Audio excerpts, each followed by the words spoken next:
Dear students, you are welcome to the aspiring youth. आज हम लोग क्लास 12 की प्रोज सेक्शन के सभी चैप्टर्स, आठों चैप्टर्स डिस्कस करेंगे।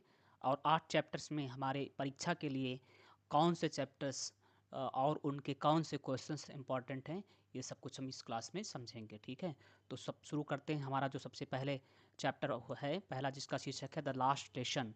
It is written by Alphonse Daudet. इसकी कहानी क्या है? इसमें फ्रांस नाम का लड़का होता है और वह पढ़ने लिखने में, अर्थात उसको होमवर्क करने में कोई दिलचस्पी नहीं है।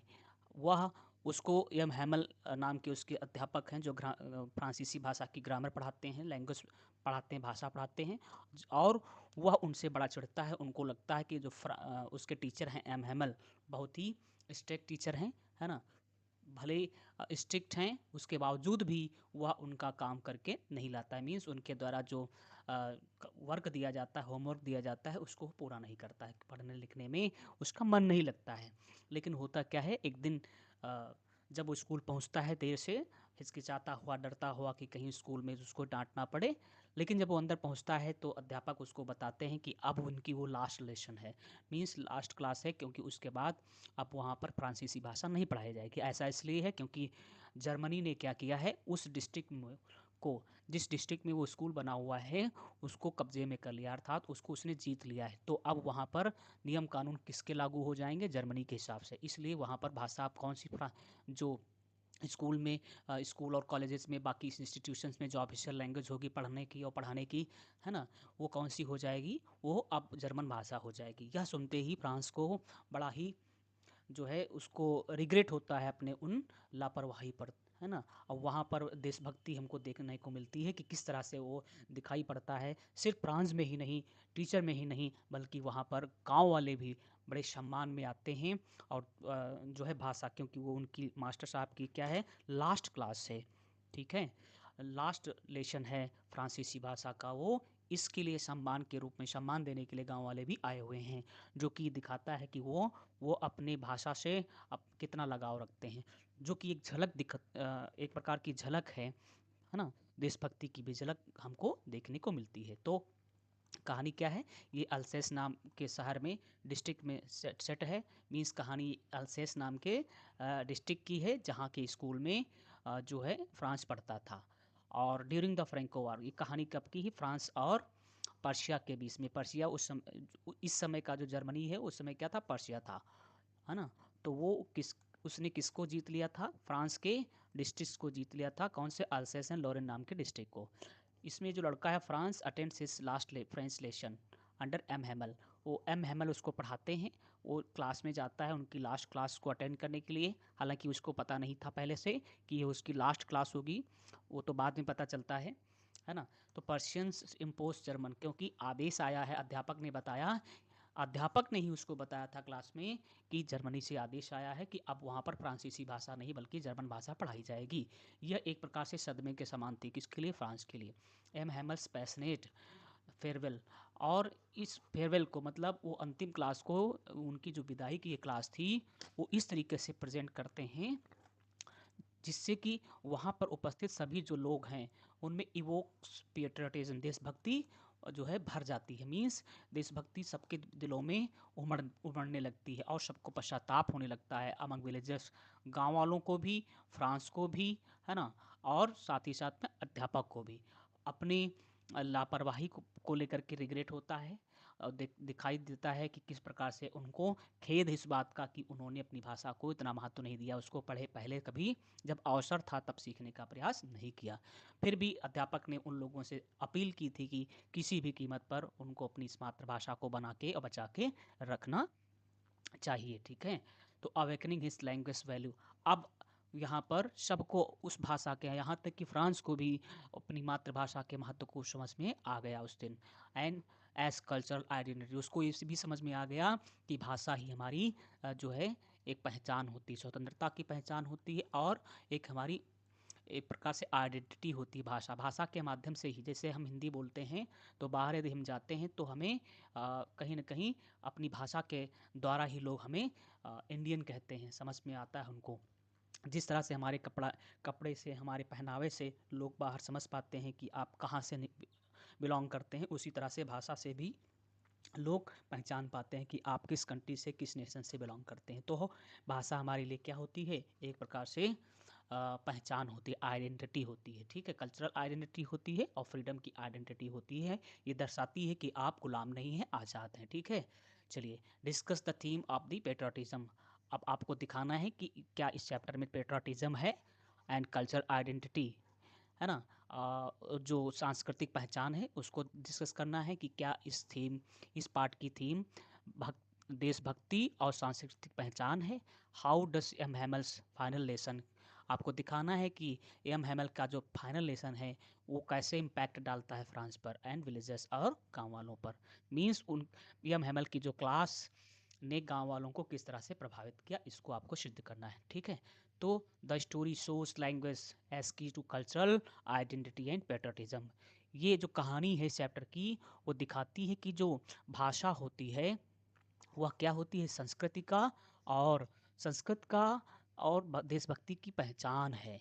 ड्यूरिंग पर्शियन रूल इन अल्सेस, मतलब उस समय जब जर्मनी ने फ्रांस को अपने कब्जे में कर लिया था, उसके डिस्ट्रिक्ट को जीत लिया था, उस समय वहाँ के फ्रांस के जो निवासी थे, खास करके जो अल्सैस एंड लॉरेन डिस्ट्रिक्ट में रहते थे, वह वहाँ पर उनकी देशभक्ति वो कहीं न कहीं किस तरह से देखी जा सकती थी, महसूस की जा सकती थी, वो भाषा के माध्यम से ही, मतलब भाषा के माध्यम से ही वहाँ के लोगों की देशभक्ति देखने को मिल रही थी, ठीक है, उस समय। M Hamel teaches French grammar. M Hamel दरअसल क्या कर रहे थे, वो फ्रांसीसी भाषा की जो ग्रामर है, व्याकरण, उसको पढ़ाते थे डीप इमोशन, बड़े ही लगन के साथ, बड़े ही जो है मन से, डीप इमोशन के साथ। राइटिंग, है ना, वो करते क्या है, राइटिंग वाइब ला फ्रांस, वह जब वो लास्ट में जब क्लास ओवर होती है तो वह बोर्ड पर ये शब्द लिखते हैं, वाइब ला France on the board. Villagers regret, और गांव वाले बड़ा पश्चाताप करते हैं, इग्नोरिंग स्कूल, इस बात को लेकर के पश्चाताप करते हैं कि उन्होंने स्कूल को आज तक क्या किया था, इग्नोर किया था, कभी भी भाषा को सीखने का एक प्रकार से प्रयत्न नहीं किया था। Filling the classroom in silent respect, गांव के सभी लोग वहाँ पर बैठे हैं, फिलिंग है मतलब पूरी क्लास खचाखच भरी हुई है, लेकिन सब के सब क्या है, साइलेंट हैं। और साइलेंट क्या है, सम्मान में, मतलब आज किसी तरीके का कोई तर्क वितर्क नहीं करना चाहते हैं, पूरी तरह से देशभक्ति से लवरेज हैं, है ना। और अपनी जो है भाषा के प्रति कि हाँ, जो फ्रांसीसी भाषा आज के बाद नहीं पढ़ाई जाएगी, उसका उन लोगों को कितना दुख है, ठीक है। लेजी फ्रांस, जो लेजी कभी हुआ करता था, अपने लेसन्स होमवर्क नहीं तैयार करता था, आज वो भी फील करता है क्या सारो, आज उसको भी इस बात दुख है कि उसने बड़ी लापरवाही की है, कभी भी उसने सम्मानपूर्वक भाषा को सीखने का प्रयास नहीं किया। रिग्रेट्स स्किपिंग लेसन्स, उसको इस बात का जो है मलाल है, पश्चाताप है कि उसने स्किप किया था, बंक किया था क्लेसन्स को, मतलब जब उसको पढ़ाया जा रहा होता था क्लास में तो बाहर बैठता था, बाहर टहलता था और समय से क्लास में नहीं आता था सीखने के लिए। And was to learn French, अब आज शपथ लेता है, ठीक है, वो करता है कि कहीं ना कहीं वो क्या करेगा, इस भाषा को अच्छी तरह से बचाने की कोशिश करेगा। दिस फाइनल क्लास, ये जो फाइनल क्लास है, स्पार्क प्राइड, वो स्पार्क कर देती है, चिंगारी जो है उत्पन्न करती है, कौन सी, अभिमान की, प्राइड की। मतलब इस फाइनल क्लास ने सबको जो है अभिमान से भर दिया। रेसिस्टेंस, प्राइड, रेसिस्टेंस, है ना, प्रतिरोध, मीन्स वहाँ पर फ्रांस भी प्रतिरोध से जो है लबरेस दिखाई पड़ रहा है, गांव वाले भी दिखा रहे हैं। रेसिस्टेंस मतलब क्या है, कहीं ना कहीं वो भले वो पूरी तरह से विरोध नहीं कर पा रहे हैं जर्मनी का, लेकिन उनको इस बात को लेकर के उनके मन में पूरी तरह से असहमति है कि जर्मनी ने उनकी जो है भाषा को क्यों कहीं ना कहीं नष्ट करने का प्रयास किया, उसके स्थान पर दूसरी भाषा को थोपने का प्रयास किया।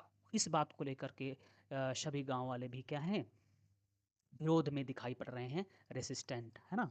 And awareness that neglecting mother tongue this, है ना, क्लास दिस फाइनल क्लास, ये क्लास दिखाती है, वो जागरूकता दिखाती हम और पाठकों के लिए भी, दैट नेग्लेक्टिंग मदर टंग, वो क्या दिखाती है कि यदि हम अपनी मदर टंग को नेग्लेक्ट करते हैं, अपनी मातृभाषा को नज़रअंदाज करते हैं, तो इससे बड़े खतरे हैं। लॉसिंग फ्रीडम, हमारी स्वतंत्रता खतरे में पड़ सकती है। हेरिटेज एंड फॉरएवर मीन्स हमारी संस्कृति हमारी संस्कृति, हमारी स्वतंत्रता, हमारी विरासत, है ना, खतरे में पड़ जाती है जब हम मातृभाषा को क्या करते हैं, इग्नोर कर देते हैं। यदि इसी लेसन के हम दूसरे क्वेश्चन की बात करें जो कि टाइटल से संबंधित है, जैसे क्वेश्चन इस तरीके से यदि पूछा जाए कि आप बताइए द लास्ट लेसन जो है वो उसका जो टाइटल है, is the title the last lesson, मतलब क्या इस पाठ का जो शीर्षक है द लास्ट लेसन वो स्पष्ट है, एप्ट है, अप्रोप्रिएट है, उचित है, मीन्स क्या कहानी के अनुसार इसका शीर्षक सही है कि नहीं, आपको सिद्ध करना है। जस्टिफाई विद एग्जाम्पल्स, एग्जाम्पल के माध्यम से, है ना। चलिए, बिल्कुल, ये जो टाइटल है वो एप्ट है, अप्रोप्रिएट है, सटीक है, क्योंकि पूरी कहानी इसी लास्ट लेसन पर जो है आधारित है। ठीक है, आप इसको जैसे yes the title the last lesson, बिल्कुल। अब चूंकि ये जो कहानी, ये जो क्वेश्चन था आपका इज से स्टार्ट हो रहा है, मतलब यस नो टाइप का है, तो आप यहाँ से स्टार्ट करेंगे यस से। यदि सहमत हैं तो यस से, और असहमत हैं तो नो से।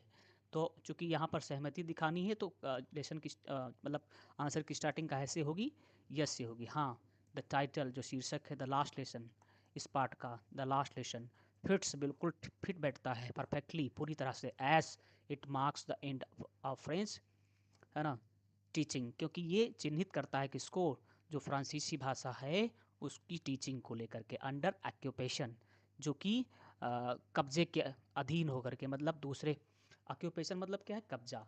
जब जर्मनी ने क्या किया था, कब्जा कर लिया था फ्रांस पर, तो उस समय की, है ना, जो फाइनल क्लास थी, फ्रांसीसी भाषा थी, उसकी लास्ट क्लास को क्या करता है, उसको रिप्रेजेंट करता है। तो बिल्कुल सटीक है इसका शीर्षक, क्योंकि it highlights France reluctant attendance, ये साथ ही साथ में क्या करता है, फ्रांस मतलब उस लड़के की जो रिलक्टेंट, अनिच्छा दिखाता है, कि क्योंकि अनिच्छा पूर्वक क्या करता है, वह अटेंड करता है क्लास को। ठीक है, अनिच्छा पूर्वक जो अटेंड करता है क्लास को, ये भी दिखाता है, और किस तरह से उसकी जो अनिच्छा थी क्लास को अटेंड करने की, मतलब मन नहीं था क्लास में जाने का, और बाद में वही अनिच्छा उसकी टर्न हो जाती है, बदल जाती है किसमें, इनटू रिग्रेटफुल रियलाइजेशन में, मतलब उसको बाद में उस बात को लेकर के रियलाइज होता है, मतलब वो रिग्रेट फील करता है, पश्चाताप महसूस करता है कि देखो, पहले स्कूल जाने की के बारे में वह बिल्कुल सोचता नहीं था,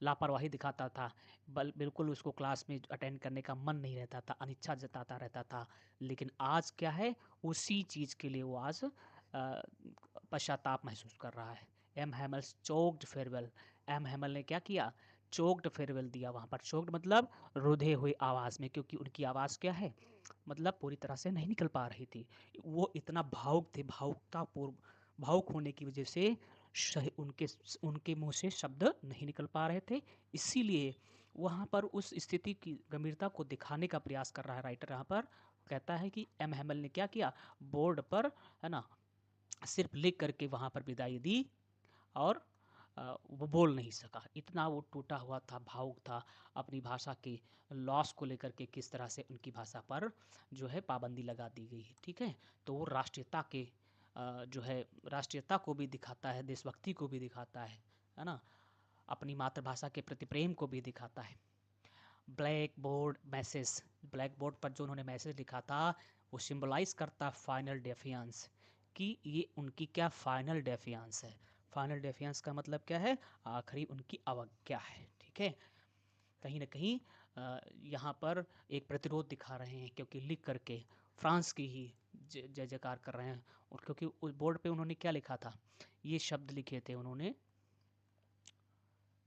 वाइब्ला फ्रांस, ये शब्द लिखे थे उन्होंने। ठीक है, तो एक प्रकार से जब जर्मनी ने उन पर कब्जा कर लिया है, तो यदि फ्रांस की, यदि वो अभी भी क्या कर रहे हैं, जय जयकार कर रहे हैं, उसको लिख रहे हैं, तो एक प्रकार से देखा जाए तो एक खतरे की घंटी है वहाँ पर। फिर भी वो फाइनल डिफेंस दिखाते हैं, है ना, कि वो दिखाना चाहते हैं कि हम अपनी मातृभाषा को कभी भी जो है भुला नहीं सकेंगे। ठीक है, उसको याद रखेंगे, किसी भी विषम परिस्थितियों में भी बना कर रखेंगे।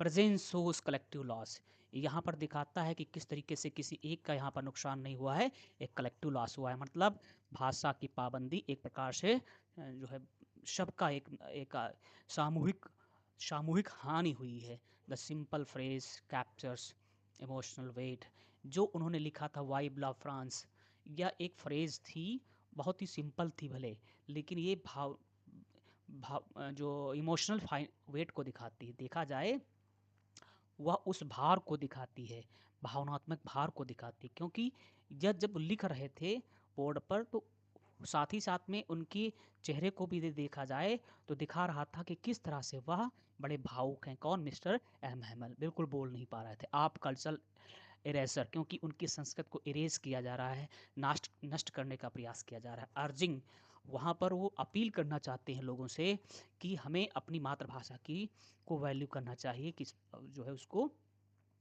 जो है उसकी कीमत को समझना चाहिए। नाउ और फेस परमानेंट रिग्रेट, है ना? नाउ और फेस, या फिर हमें हमेशा हमेशा के लिए पश्चाताप करना पड़ेगा इन हिस्ट्रीज हार्श लेसन्स, ठीक है, इतिहास के जो है पन्नों में। तो यहाँ पर कुल मिलाकर के उन्होंने लोगों से अपील की है कि हमें भले ही दूसरे देश के अधीन रहना पड़े आज से, लेकिन अपनी मातृभाषा को, है ना, ज़रूर संजोने का प्रयास किया जाना चाहिए। हमारा जो दूसरा चैप्टर है लास्ट स्प्रिंग है, इसको लिखा अनीस जंग ने। ये गरीब बच्चों की कहा दास्तां को बयां करता है। एक कहानी की जो मैसेज है वो देना चाहती हैं इसमें, कहीं ना कहीं बताना चाहती हैं कि जो गरीब बच्चे होते हैं वो गरीबी की वजह से, है ना, कई बार क्या होता है, वो बच्चे बचपना अपना जी नहीं पाते हैं, क्योंकि बचपन में ही उन बच्चों को बड़ी बड़ी जिम्मेदारियां उन पर थोप दी जाती हैं, ठीक है। लेकिन अ, जो है कोई भी, चाहे वो सरकार हो चाहे समाज हो, जो जिम्मेदार हैं, जो सक्षम हैं, वो लोग ध्यान नहीं देते हैं, है ना। और ऐसे बच्चे अपने बचपन को, अपने बसंत को, जीवन के बसंत को, मतलब बचपन को खो देते हैं, और कम उम्र में ही वह जो है बुजुर्ग हो जाते हैं, वयस्क हो जाते हैं, जिम्मेदार हो जाते हैं, ठीक है। तो उसी के इसकी अपील करती हैं कि सब लोगों को जो सक्षम हैं उनको प्रयास करना चाहिए, सरकार को भी ध्यान देना चाहिए कि कोई भी गरीब बच्चा अपनी गरीबी से जो है, गरीबी की वजह से बचपने को खोए ना, ठीक है। सब सारे बच्चों को एजुकेशन मिलनी चाहिए, सारे बच्चों को खेलने कूदने का अवसर मिलना चाहिए, ठीक है। जिस तरह से बाकी बच्चे जो है अपना जीवन व्यतीत करते हैं, इसी तरीके से गरीब बच्चों को भी अवसर मिलना चाहिए कि वो अपने क्या कर सकें, अपने बचपने को जी सकें, मेमोरेबल बना सकें, ठीक है। क्योंकि ये बचपना एक प्रकार से बसंत होता है। यदि सारी ऋतुएं हों, सिर्फ बसंत ना हो, तो पूरा साल वो फीका सा होता है। तो जीवन में बचपन की अहमियत उसी तरह से है, ठीक है। इसमें दो बच्चों की कहानी बताती हैं थ्रू साहब। यहाँ पर पहला लड़का कौन है? साहब है ना। साहब जो कि रैक पिकिंग काम करता है, मीन्स वो ढाका से आया हुआ है अपनी माँ के साथ, है ना। मजबूरी में वहाँ से उसको भागना पड़ा है, शरण लिया है उसने जो है भारत में, भारत के दिल्ली में। दिल्ली का जो बाहरी क्षेत्र है जिसको हम सीमापुरी कहते हैं, वहाँ पर वो रैक पिकिंग करता है, कूड़ा बीनने का काम करता है, क्योंकि वो रिफ्यूजी है, शरणार्थी है ना। तो अब कहीं ना कहीं वो गरीब है, तो गरीबी की वजह से क्या है, साहब को कूड़ा बीनना भी पड़ता है, और कूड़ा इसलिए बीनता है ताकि उसको शाम को एक रोटी खाने को मिल सके और परिवार को सपोर्ट कर सके, ठीक है। दूसरा लड़का जो इसमें है मुकेश, बैंगल मेकर है, वो चूड़ी बनाने वाले व्यक्ति का लड़का है। द ऐसे उसकी भी स्थिति दयनीय है, वो भी बहुत गरीब है। उसके भी सपने हैं कि वो क्या करे, वो कार ड्राइवर बने, वो एक मोटर मैकेनिक बने। इसका सपना था, जो साहब है वो जाना चाहता था स्कूल, लेकिन कहीं ना कहीं दोनों गरीबी से क्या कर रहे हैं, जूझ रहे हैं।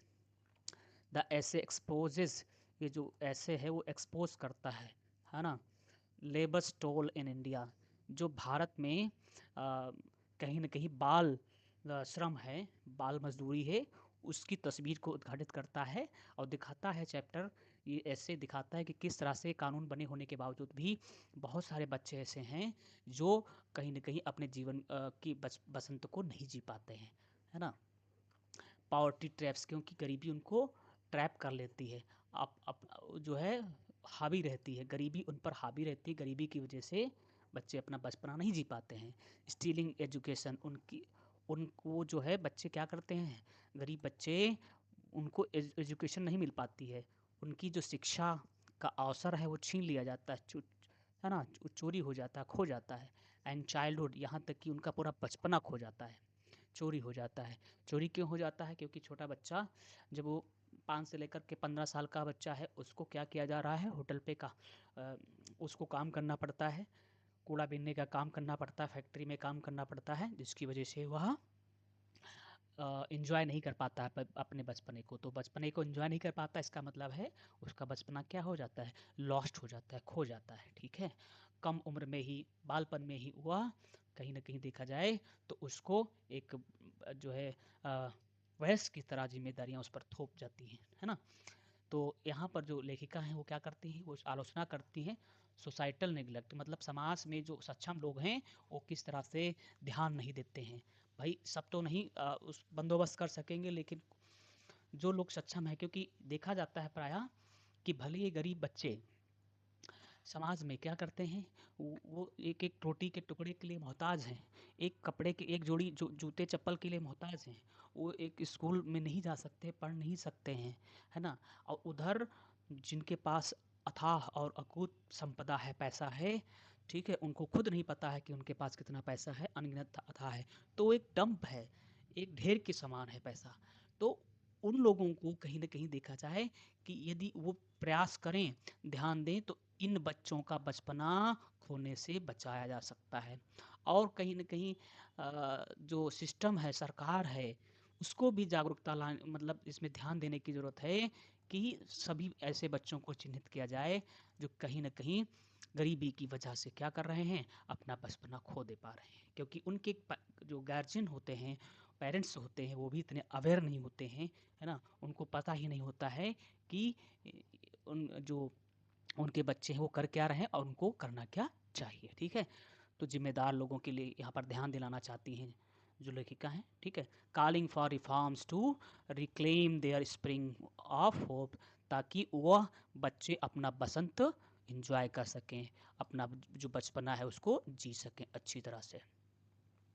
चलिए, इसका जो लॉन्ग क्वेश्चन है, एनालाइज हाउ लॉस स्प्रिंग पोर्ट्रेस, आपको विश्लेषण करना है, दिखाना है कि किस प्रकार से जो चैप्टर है वो पोर्ट्रे करता है, मीन्स वो दिखाता है चाइल्ड लेबरस प्लाइट, मतलब बाल श्रम, बाल मजदूरी की दुर्दशा को, वाया साहब एंड मुकेश, साहब और मुकेश के माध्यम से। What message on poverty and injustice, मतलब ये जो चैप्टर है वो गरीबी और अन्याय पर किस प्रकार से को यहाँ पर वो प्रकाशित करता है चैप्टर। ठीक है, दिखाना है। Anees Jung shows poverty forcing Delhi, Anees Jung जो हैं वो शो करती हैं, दिखाती हैं कि जो गरीबी है वो फोर्स करती है किसको, दिल्ली, दिल्ली रैक पिकर साहब, दिल्ली का जो लड़का है, दिल्ली का लड़का जिसका नाम साहब है, रैक पिकिंग काम करता है। Anees Jung shows poverty forces, गरीबी क्या कर रही है, बाध्य कर देती है दिल्ली के साहब को, दिल्ली के साहिब आलम को, जो कि कूड़ा बीनने का काम करता है, टू स्कैवेंज, क्या करने के लिए बाध्य करती है गरीबी, स्कैवेंज करने के लिए, अर्थात जो कूड़े का ढेर है उसको इधर से उधर हटा हटा करके उसमें कुछ न कुछ उपयोगी छोटे छोटे piece of plastic, piece of iron piece, है ना, कॉइन, ये सब ढूंढ बच्चे क्या कर रहे हैं, उसको ढूंढ रहे हैं। तो ये जो नौबत है, अब इस बच्चे को कहाँ जाने की ज़रूरत है, बच्चा है तो इस ये उसकी उम्र खेलने की जो है, स्कूल जाने की उम्र है, लेकिन सुबह सुबह ही वो क्या करता है ना, उस कूड़े के ढेर में कुछ न कुछ ढूंढ रहा होता है। तो ये स्थिति क्यों है, गरीबी की वजह से है। ठीक है, तो उसी को दिखा रही हैं कि जो साहब है वो गरीबी की वजह से बाध्य है स्कैवेंज करने के लिए, कूड़ा, है ना, खंगालने के लिए, गार्बेज डेली, और रोज़ का काम है उस ढेर में, कूड़े के ढेर में, गार्बेज के ढेर में वो क्या करे, ढूंढे कुछ न कुछ। क्योंकि भले उसके सपने हैं, वो सपना देखता है स्कूल कि वो स्कूल जाएगा, अमिट सीमापुरी, सीमापुरी स्लम्स। एक दिन क्या होता है, जो लेखिका हैं वह बात ही बात में उससे पूछती हैं कि क्या वो स्कूल जाना चाहता है, तो कहता है बिल्कुल हाँ वो स्कूल जाना चाहता है, क्या वो स्कूल बनवा देंगी। तो लेखिका ने वो जहाँ पर एक फॉल्स जो है प्रॉमिस किया था कि हाँ स्कूल बनवा देंगे, तो फिर भी उस फॉल्स प्रॉमिस को एक्सपेक्ट कर लेता है कि वो सचमुच उसके लिए स्कूल बनवाएंगी। ठीक है, तो दिखाता है कि किस तरह से वो स्कूल जाने के लिए तरस रहा है। ठीक है, वह बाकी बच्चों की तरह भी बाकी बच्चों की तरह वो भी स्कूल जाना चाहता है। फिरोजाबाद दूसरा लड़का जो है फिरोजाबाद का मुकेश टॉयल्स परिश्रम करता है इन ब्लाइंडिंग बैंगल फैक्ट्रीज। कहाँ पर काम करता है? अंधा बना देने वाली जो चूड़ी बनाने का कारखाना है वहाँ पर, मतलब जो फैक्ट्री है वहाँ पर भी वो चूड़ी बनाने का काम करता है, क्योंकि उसका वो पुश्तैनी काम है, उसके जनरेशन टू जनरेशन उसकी पीढ़ी दर पीढ़ी क्या है उसी काम को करती रही है। भले ही वो पुश्तैनी काम है, लेकिन वो काम ऐसा है, परिश्रम बहुत है, और परिश्रम होने के साथ साथ खतरनाक बहुत है, बच्चों के लिए तो बिल्कुल हानिकारक है। उसके बावजूद भी उसको वहाँ पर काम करना पड़ता है, क्योंकि वो परिवार की आजीविका उसी पर निर्भर करती है। वो चेंड है, वो बंधा हुआ है बाय फैमिली ट्रेडिशन, परिवार की परंपरा से, एंड डेप्ट, साथ ही साथ में कर्ज से जो है बंधा हुआ है। बोथ लॉस प्लेफुल चिल्ड्रन, अब देखा जाए तो ये दोनों बच्चे, बोथ, चाहे वो साहब हो चाहे वह मुकेश हो, दोनों क्या करते हैं? लॉस प्लेफुल चिल्ड्रन, चाइल्डहुड, उनका खेलने कूदने का जो समय होता है, बचपना होता है, वो खो देते हैं टू सर्वाइवल लेबर, जीने के लिए, क्योंकि उनको यदि एक दिन वो कूड़ा नहीं बिनेगा साहब तो उसको खाना नसीब नहीं होगा। यदि मुकेश यदि चूड़ी नहीं बनाने का काम करेगा, अंधेरे में बैठ करके वहाँ पर तंग गलियों में गर्म भट्टियों के सामने बैठ करके अपने माता पिता के साथ में, तो परिवार उसको कोसेगा, परिवार के जो सदस्य हैं उसको डांटेंगे, मारेंगे, राइट। तो इस तरीके से उसको जूझना पड़ रहा है, ठीक है, सिर्फ और सिर्फ पेट चलाने के लिए। तो इस तरह से देखा जाए द ऐसे ब्लास्ट सोशल सिस्टम्स, ये एक प्रकार से एक बहुत बड़ा ब्लास्ट है, प्रहार है सामाजिक ताने बाने पर, क्योंकि ये सामाजिक ताना बाना क्या करता है? इग्नोर करता है शिक्षा को, राइट्स, शिक्षा के अधिकार को, ठीक है, किसके? इन बच्चों के शिक्षा के अधिकार को इग्नोर करता है। Trapping generation in cycles exploitation, और इस तरह से ये बच्चे क्या करते हैं? पीढ़ी दर पीढ़ी इस प्रकार के शोषण का शिकार होते हैं, जिसमें वो वंचित रह जाते हैं, है ना, रोटी कपड़ा और मकान से, और साथ ही साथ में शिक्षा और चिकित्सा से। जंग अर्थ से वो अपील करती हैं, जंग अवेयरनेस की, सब में, हम पाठकों में, बाकी लोगों में क्या हो, एक जागरूकता आए, और कहीं ना कहीं सब लोग सामूहिक रूप से प्रयास करें और इन बच्चों को इस कुचक्र से निकाला जाए। रिफॉर्म्स टू एंड इनजस्टिस, और इस अन्याय से, क्योंकि ये अन्याय ही है। भाई एक आदमी क्या है, उसके पास अथाह पैसा है, संपदा है, और एक के पास कुछ नहीं है, तो ये जो है इसमें विषमता समाप्त होनी चाहिए, रिस्टोर और स्थापित किया जा सके क्या? होप, आशा, एंड लेट पुअर चिल्ड्रन, और गरीब बच्चों को क्लेम करने दिया जाए the stolen spring of growth and dreams, मतलब जो ये पुअर चिल्ड्रन हैं वो क्लेम कर सकें, मतलब वो प्राप्त कर सके, अपना खोया हुआ बसंत जी सके, उनको भी अवसर मिल सके। दूसरा क्वेश्चन है टाइटल से संबंधित है, is the title lost spring apt and appropriate. देखो ये जितने भी, चाहे वो जो लॉस्ट स्प्रिंग हो, चाहे लास्ट लेसन हो, है ना, द रैट ट्रैप हो, ये सब इन पे क्वेश्चन बनता है, एक टाइटल से ओरिएंटेड बन सकता है, नो डाउट। तो इससे इसको भी हमें तैयार कर लेना चाहिए, ठीक है। The title,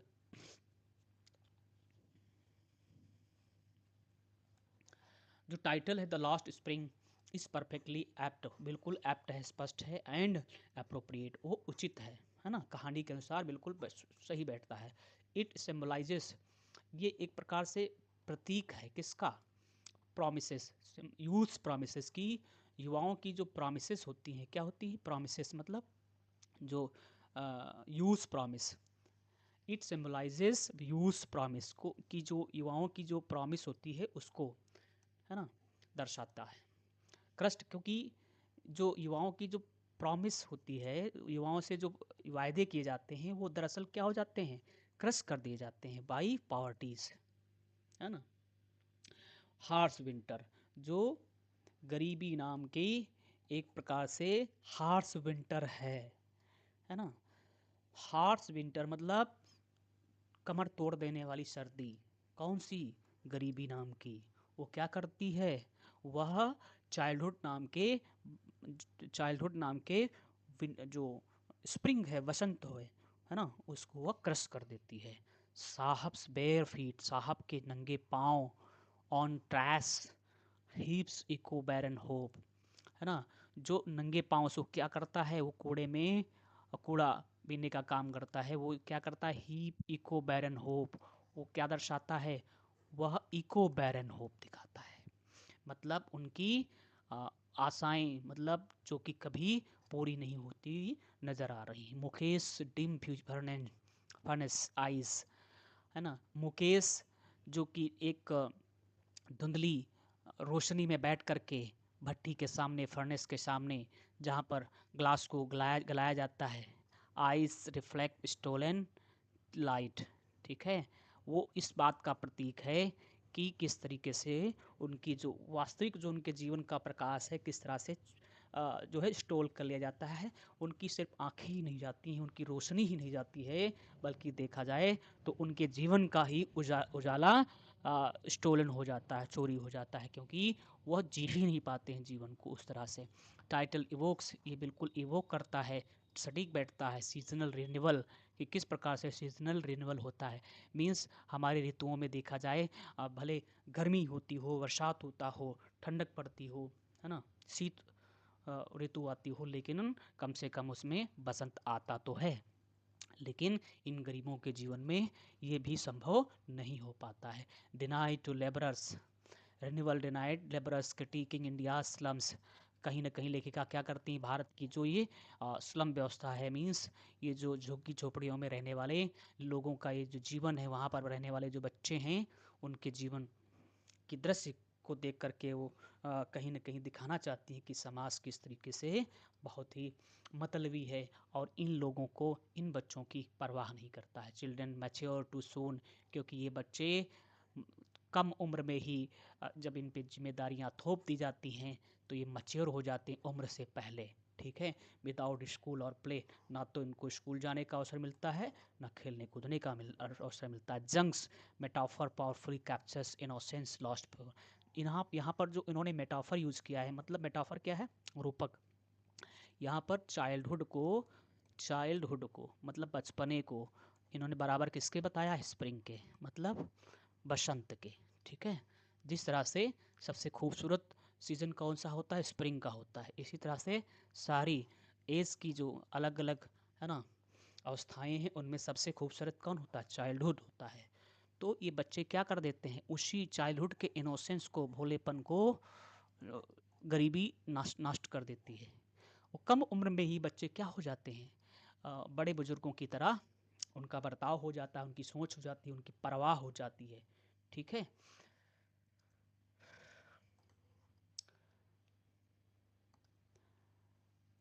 calling readers to fight, यहाँ पर वो कॉल करती हैं, बुलाना चाहती हैं कि जो रीडर्स हैं उनको फाइट करना चाहिए। सिस्टमेटिक निगलेक्ट, जो समाज में ये लापरवाही दिखाई जाती है, नज़रअंदाज किया जाता है ना। बिफोर मोर स्प्रिंग्स वैनिस इन लेबर्स ग्लूम, मतलब वो कहती हैं कि समय से इस पर ध्यान दिया जाए, और हम पाठकों को, जो लोग ये पढ़ रहे हैं, वो सजग हो जाएं और साथ में जागरूकता फैलाएं, ताकि और भी, मतलब जो बच्चे, जिन बच्चों ने खो दिया अपना बचपना, तो उन्होंने खो ही दिया, बाकी और स्प्रिंग्स मतलब अन्य बच्चे भी इस गरीबी की, है ना, दुर्दशा का शिकार ना हो, जिससे वो अपने बचपने को ना खोएं, ठीक है। इसके लिए हम सबको सामूहिक प्रयास करने की आवश्यकता है।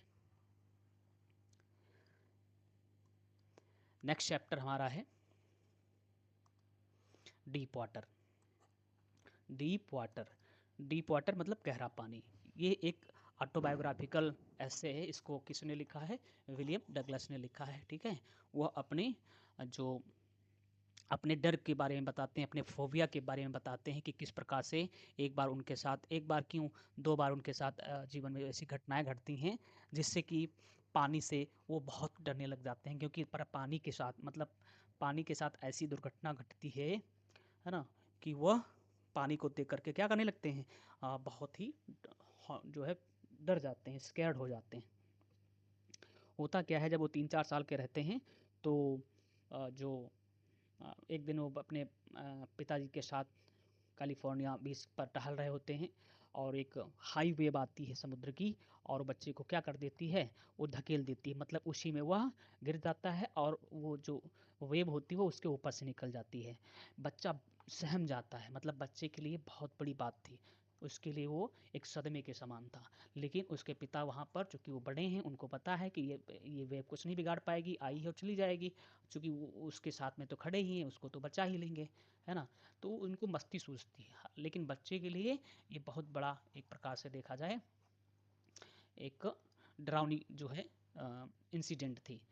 इसके बाद ये तो हो गई, फिर 10-11 साल का लड़का जब हुआ तो एक घटना और घटती है जो कि बहुत भयावह होती है। उसने तो इस कदर लेखक को प्रभावित किया कि अ, लगभग आने वाले कई वर्षों तक वह पानी से बिल्कुल जो है डरता रहा, है ना? सपने में भी उठते बैठते सोते जागते उसको पानी उसको डराता था, ठीक है?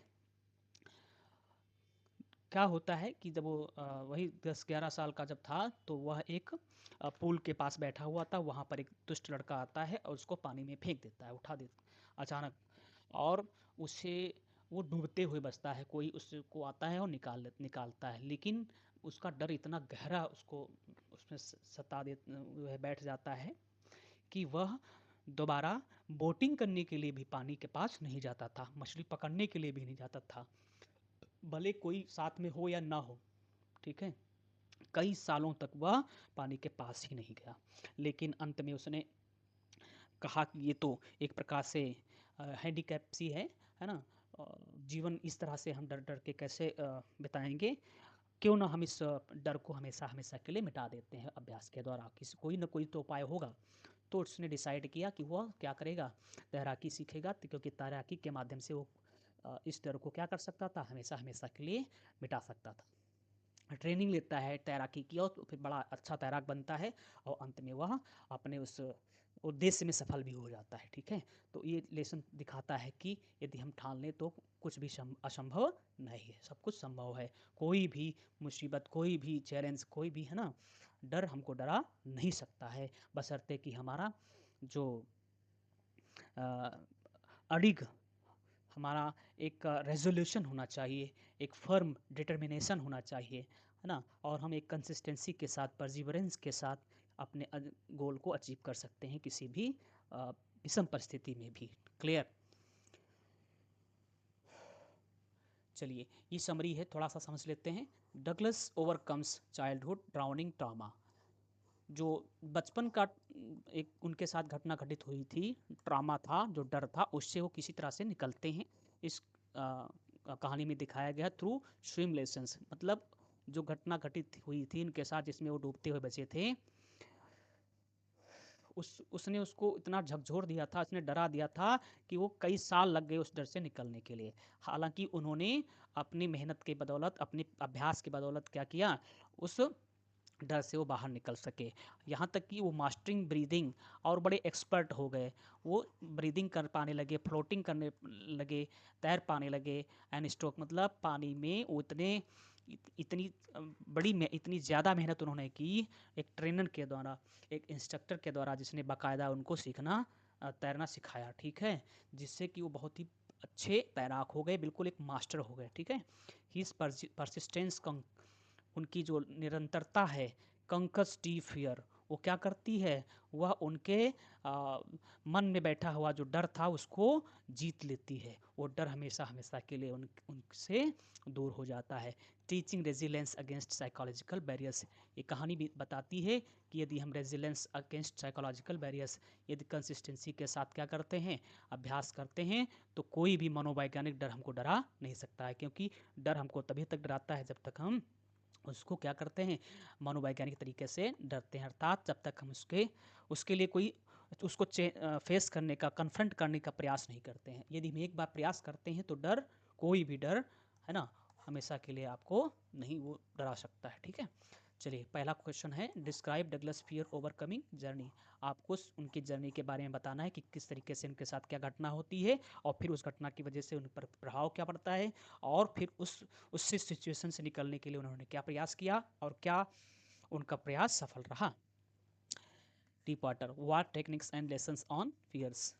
अब आपको बताना है कि किस तरीके से उन्होंने, है ना, अपने डर को जीतने के लिए इस्तेमाल किया। यंग डगलस, युवा था Douglas, nearly drowns at YMCA पूल। उस पूल का नाम क्या था? YMCA, जिसमें वो लगभग एक घटना घटती है जिसमें वो लड़का एक आता है, नॉटी बॉय, और उसको फेंक देता है, जिसमें वो डूबते हुए बचता है ना, किसी तरह से वो बचता है। Sparking life long water terror, और इससे क्या होता है, जीवन पर्यंत उसमें उसका जो डर है उसको घेर लेता है, बैठ जाता है हमेशा हमेशा के लिए, मतलब लंबे समय तक के लिए उसमें डर समा जाता है। हांटिंग, उसको हांट करता है, उसका पीछा करता है कौन? डर। वकेशंस, मतलब कभी कभी, अर्थात अलग अलग ओकेजन पर उसको उसको जो डर है घेरे रहता है। उठते बैठते सोते जागते पानी के उसको पानी के से खतरा दिखाई पड़ता था। ही हायर्स एन इंस्ट्रक्टर, फिर क्या करता है, अब उसने डिसाइड कर दिया कि वो क्या करेगा, इस डर को हमेशा के लिए मिटाएगा। इसीलिए वो क्या करता है, वो हायर करता है। हायर मतलब किराए पर इंस्ट्रक्टर लेता है, मीन्स कोचिंग लेता है। किससे? फॉर ग्रेजुअल लेसन्स, मीन्स तैराकी की जो ट्रेनिंग लेता है ना, ग्रेजुअल लेसन्स लेता है, धीरे धीरे जो है वो सीखता है। ब्रीदिंग करना, रिदम, किस तरीके से हम बिना थके हुए तैरेंगे, फ्लोटिंग रिलैक्स्ड, और बिल्कुल आराम से रिलैक्स होकर के तैरेंगे। किकिंग स्ट्रॉन्ग, और किस तरह से पानी में स्ट्रोक करेंगे, मतलब पानी को धकेलते हुए हम आगे बढ़ेंगे।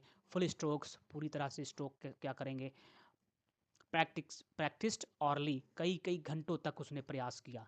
पैनिक रिटर्न्स इन लेक्स, हालांकि 20-20 में डर आ जाता था, वो डर जाता था, फिर से वो उसका पुराना डर वापस आ जाता था फिर भी। बट विल पावर, उसकी जो विल पावर थी, इच्छा शक्ति थी, वह क्या करती है, उसको आगे बढ़ने में मदद करती है। Pushes through till confident mastery, वो अपनी विल पावर, अपनी इच्छा शक्ति की बदौलत क्या कर पाता है, वह मास्टरी हासिल कर लेता है। स्टोरी नीचे से कहानी टीच करती है, सिखाती है कि फियर्स क्रिपल अनटिल कन्फ्रंटेड, है ना, मेथोडिकली, मतलब डर हमको तभी तक सताता है, कोई डर हमको तभी तक हमें परेशान करता है जब तक हम उसको विधि पूर्वक उसका सामना नहीं करते हैं। यदि कन्फ्रंट करते हैं, उसको फेस करते हैं, एक सोची समझी, मतलब प्लानिंग के साथ, योजना के बना लेने के बाद, तो वो डर हमेशा हमेशा के लिए हमसे दूर हो सकता है, मतलब हम उस पर विजय हासिल कर सकते हैं साहस के साथ। बस हमको क्या करने की ज़रूरत है, एक निरंतरता के साथ हम क्या कर सकते हैं, जीत सकते हैं किसी भी डर को। इकोइंग रूजवेल्ट, यहाँ पर रूजवेल्ट इको करते हैं, दिखाते हैं, फियर इटसेल्फ इज़ द फो, मतलब कहीं ना कहीं वो दिखाना चाहते हैं कि फियर जो है स्वयं क्या है, इटसेल्फ इज़ द फो, जो डर होता है वो स्वयं अपने आप में क्या होता है, शत्रु होता है। डगलस इमर्जेस ट्रांसफॉर्म्ड, डगलस इस अपनी इस यात्रा में एक डरे हुए व्यक्ति से वो क्या बनते हैं, एक कॉन्फिडेंट व्यक्ति बन जाते हैं। तो अपनी इस पूरी यात्रा में proving anyone can defeat inner demons, वो सिद्ध कर देते हैं कि कोई भी व्यक्ति अपने आंतरिक दैत्य को क्या कर सकता है, हरा सकता है, with determined effort and practice, यदि वो लगातार क्या करता है, प्रयास करता है। Right. Is the deep water apt and appropriate, क्या आप बताइए, क्या ये जो चैप्टर का नाम है डीप वाटर, क्या सटीक है कि नहीं है, स्पष्ट है कि नहीं है, कहानी के अनुसार है कि नहीं है, ठीक है। इसकी अप्रोप्रिएटनेस को आपको सिद्ध करना है ना, कि क्या यह उचित है कि नहीं है। बिल्कुल हाईली अप्रोप्रिएट, क्योंकि पूरी कहानी इस डीप वाटर पर ही निर्भर करती है। मतलब पूरी कहानी में लेखक क्या करता है, अपनी उस जर्नी को ही दिखाता है, जिसमें वो डीप वाटर से उसका पूरा जीवन क्या होता है ना, अलग थलग हो जाता है। तो ये कहानी बिल्कुल ठीक बैठती है इसके टाइटल के हिसाब से देखा जाए तो। हाईली अप्रोप्रिएट, बिल्कुल क्या है, अप्रोप्रिएट है, उचित है डीप वाटर जो इसका टाइटल है, क्योंकि ये मिरर दिखाता है लिटरल पोल, है ना, हॉरर, जो लिटरल वास्तविक था तालाब, उसमें जो घटी हुई घटना थी, उसने क्या किया था, हॉरर उत्पन्न कर दिया था।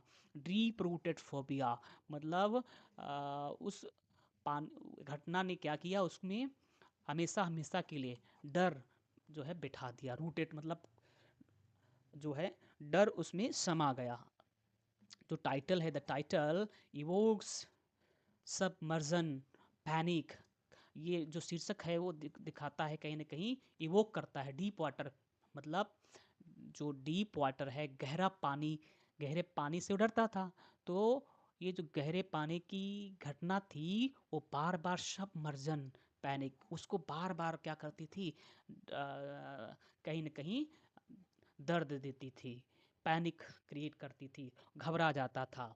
वो सिंबलाइज करता है जो टाइटल है, बरीड बरीड ट्रॉमा, है ना, रीसरफेसिंग इन वेब्स, जो कहीं ना कहीं छिपा हुआ क्या है, बरीड ट्रॉमा है, डर है, वो बार बार रीसरफेसिंग इन वेब्स, वह किस तरह से वो क्या करता है, वो हावी हो जाता है ना, बीच बीच में।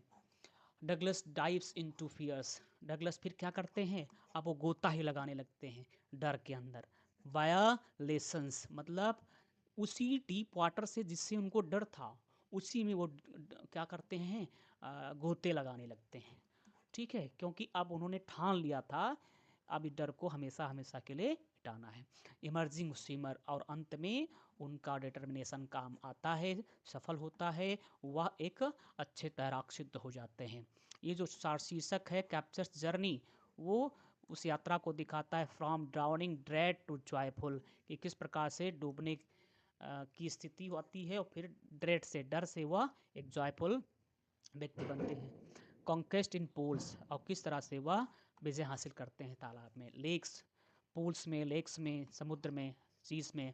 Metaphor extends to life's profound challenges, यहाँ पर जो मेटाफर है extends to life's profound challenges, ये कहीं ना कहीं सिर्फ यही घटना तक ही सीमित नहीं है, यहाँ पर जो डीप वाटर है वो एक सिंबॉलिक है ना, क्योंकि वो दिखाता है प्रोफाउंड चैलेंजेस, जो हमारे जीवन में बहुत ही बृहद मात्रा में विभिन्न रूपों में चैलेंजेस हम देखते हैं, उसको वो सिंबलाइज करता है। Apt for narrative stressing methodical bravery over overwhelming depths, और ये दिखाता है कि किस तरह से नैरेटिव स्ट्रेसिंग मेथोडिकल ब्रेवरी, कि हम क्या कर सकते हैं, एक ब्रेव व्यक्ति की तरह, ओवरवेलमिंग डेप्थ्स ऑफ एंग्जाइटी, हम हमें सताने वाले, हमें परेशान करने वाली जितनी भी एंग्जाइटी हैं उनसे हम किस तरह से बाहर निकल सकते हैं। एवरी वन फेसेस समटाइम्स, हालांकि क्योंकि इन समस्याओं का सामना हर किसी को किसी न किसी समय सामना करना ही पड़ता है। ठीक है, नेक्स्ट हमारा चैप्टर है the rat trap, the rat trap. It is written by Selma Lagerlof, किसने लिखा है, सेल्मा लेगरलॉफ। ये भी एक मेटाफर है, जो रैट ट्रैप होता है जिसमें वो किसके लिए होता है, चूहे को पकड़ने के लिए होता है, और उसको चूहे को कैसे पकड़ने का कार्य किया जाता है ना, कहीं ना कहीं चूहे में जो रोटी का टुकड़ा होता है या फिर कोई पनीर का टुकड़ा होता है उसको लगा करके, मतलब हम यहाँ पर कौन सा वर्ड यूज़ करते हैं, बेट। बेट मतलब क्या होता है, जो हम रोटी का टुकड़ा लगाते हैं, पनीर का टुकड़ा लगाते हैं, जिसको हम हिंदी में क्या कहेंगे, चारा, क्या कहेंगे, चारा। अर्थात वो लालच दिखाने के लिए चूहे को, ताकि उस रोटी के टुकड़े को देख करके वो क्या करे, उसकी तरफ आए और फिर उसमें फंस जाए।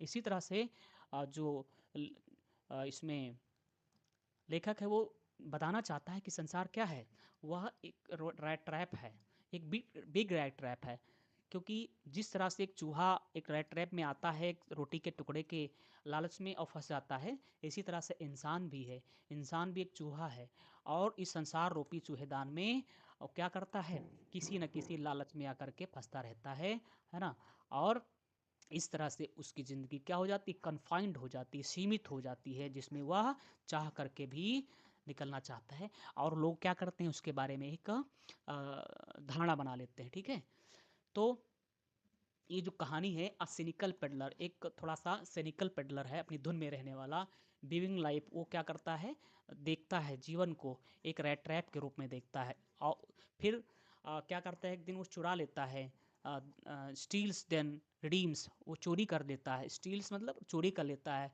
उसके बाद चोरी करने के बाद फिर रिडीम्स, और फिर वह रिडीम भी करता है। रिडीम का मतलब क्या है, कहीं ना कहीं वह एक प्रकार से फिर से वो एक अच्छा इंसान बन जाता है, उसका उद्धार हो जाता है, वो किसके माध्यम से होता है? इडलास काइंडनेस। वो किसकी बदौलत हो पाता है रिडेम्पशन? इडला की काइंडनेस की वजह से, नहीं तो वह बहुत बुरा फंस चुका होता है। ठीक है, ये तो इडला होती है जिसकी बदौलत क्या है? रिडेम्पशन हो पाता है। कंपैशन, ये कहानी बताती है, क्या बताती है? कि जो कंपैशन है, जो दया है, वो बदल सकती, ट्रांसफॉर्म कर सकती है ना। His mistrust symbolising redemption. उसका जो मिसट्रस्ट है, कंपैशन ट्रांसफॉर्म्स हिज मिसट्रस्ट, और उसका जो मिसट्रस्ट था symbolising redemption from life traps. वो क्या दिखाता है? कि जो रिडेम्पशन है, उद्धार है फ्रॉम लाइफ ट्रैप्स, जीवन के किस तरह से इसमें जीवन रूपी जो ट्रैप होता है, जंजाल होता है, जाल होता है, उसमें से व्यक्ति को निकलना होता है। राइट, इसको एक बार और कंफर्म कर लेते हैं यहां से।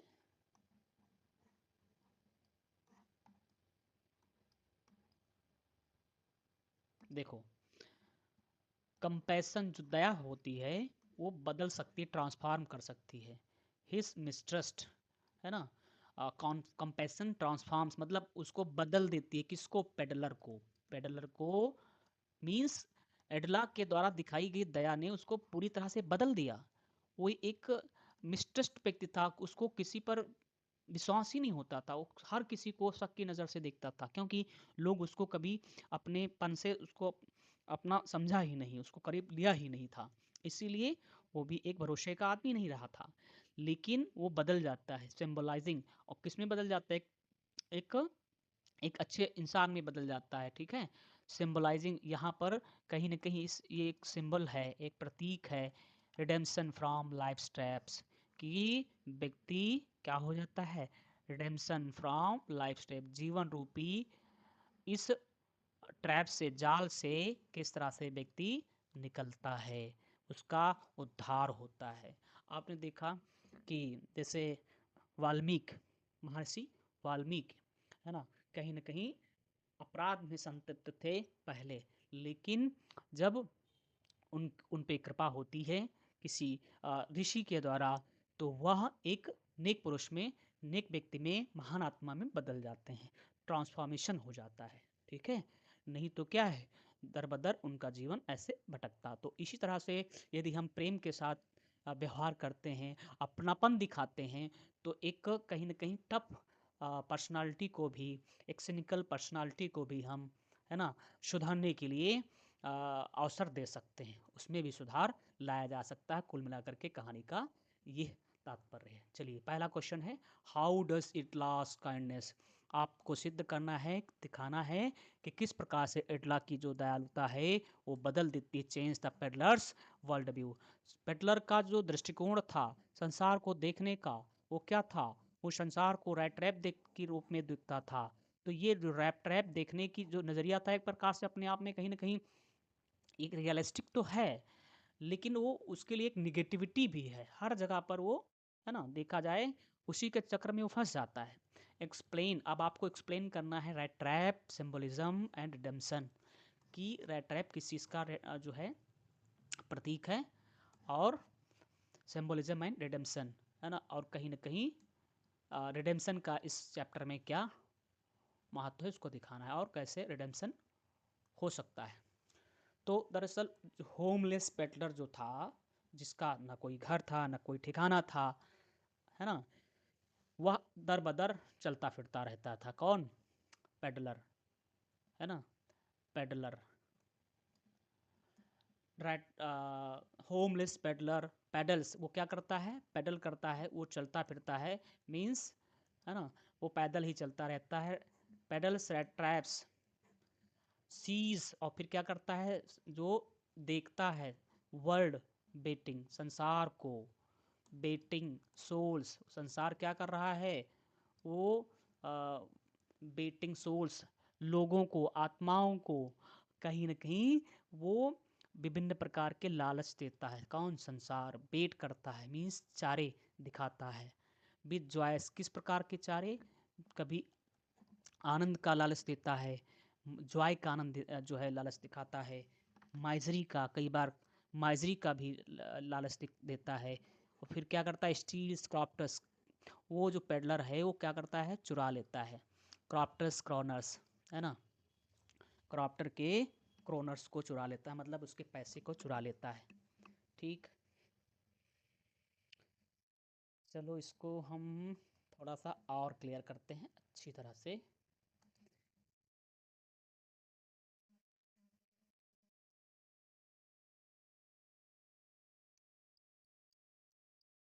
ओके,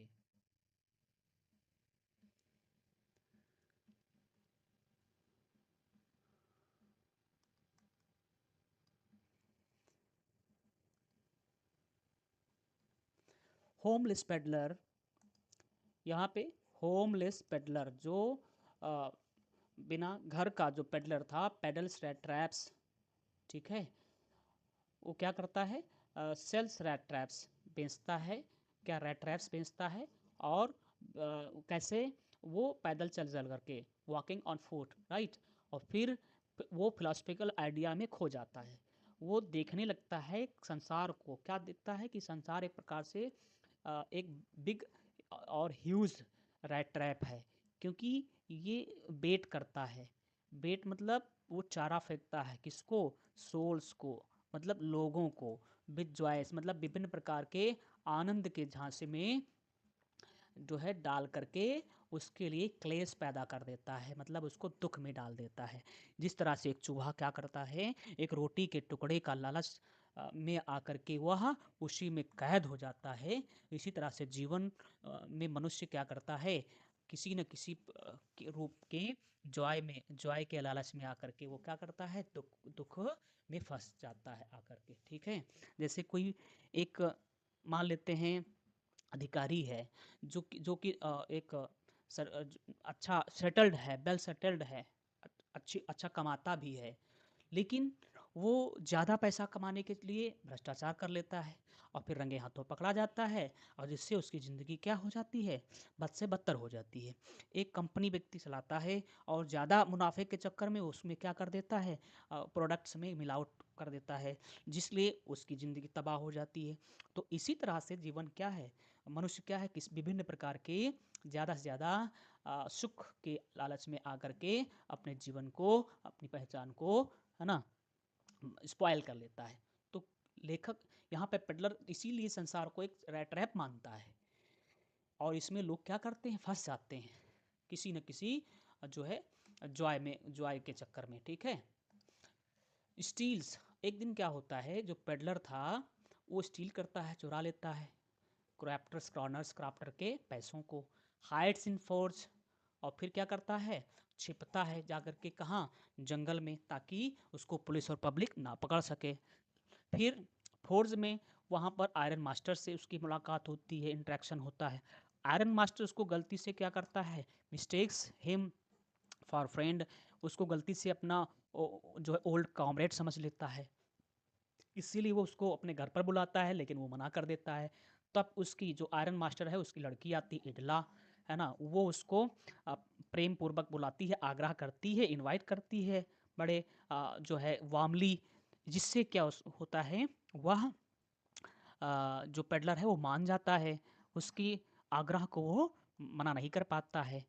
फिर उसके घर जाता है तो एडला उसके साथ ट्रीटमेंट करती है विथ क्रिसमस ट्रस्ट, है ना, डिस्पाइट डाउट्स, हालांकि कहीं न कहीं एडला को ये शंका हो चुकी है, ठीक है, कि ये व्यक्ति कहीं न कहीं किसी न किसी अपराध में संलिप्त है, लेकिन ये दिल का आदमी अच्छा है, इसलिए वह क्या करती है, उसको ट्रीट करती है विद क्रिसमस ट्रस्ट, पूरी तरीके से भरोसा करती है, डिस्पाइट डाउट्स, मतलब डाउट होने के बावजूद भी।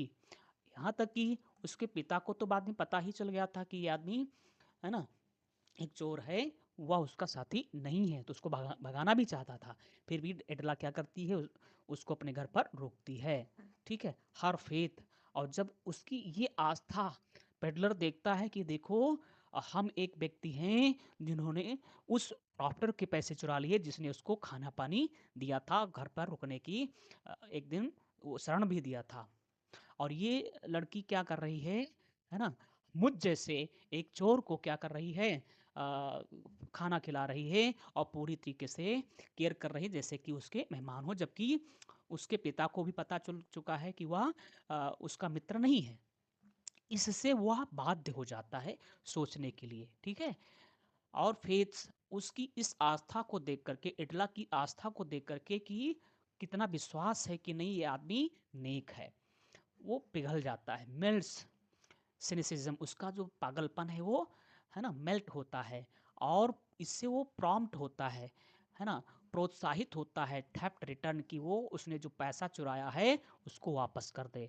जॉब प्रॉमिस, है ना, कहीं ना कहीं, और फिर से वो अपने काम में लग जाए। Rat trap symbolizes life snares of want. तो इस तरह से हम देखें कि जो यहाँ पे रैट ट्रैप है वो किसका प्रतीक है, सिंबलाइज लाइफ स्नेयर्स, के जीवन में जो आने वाली क्या है, स्नेयर्स हैं।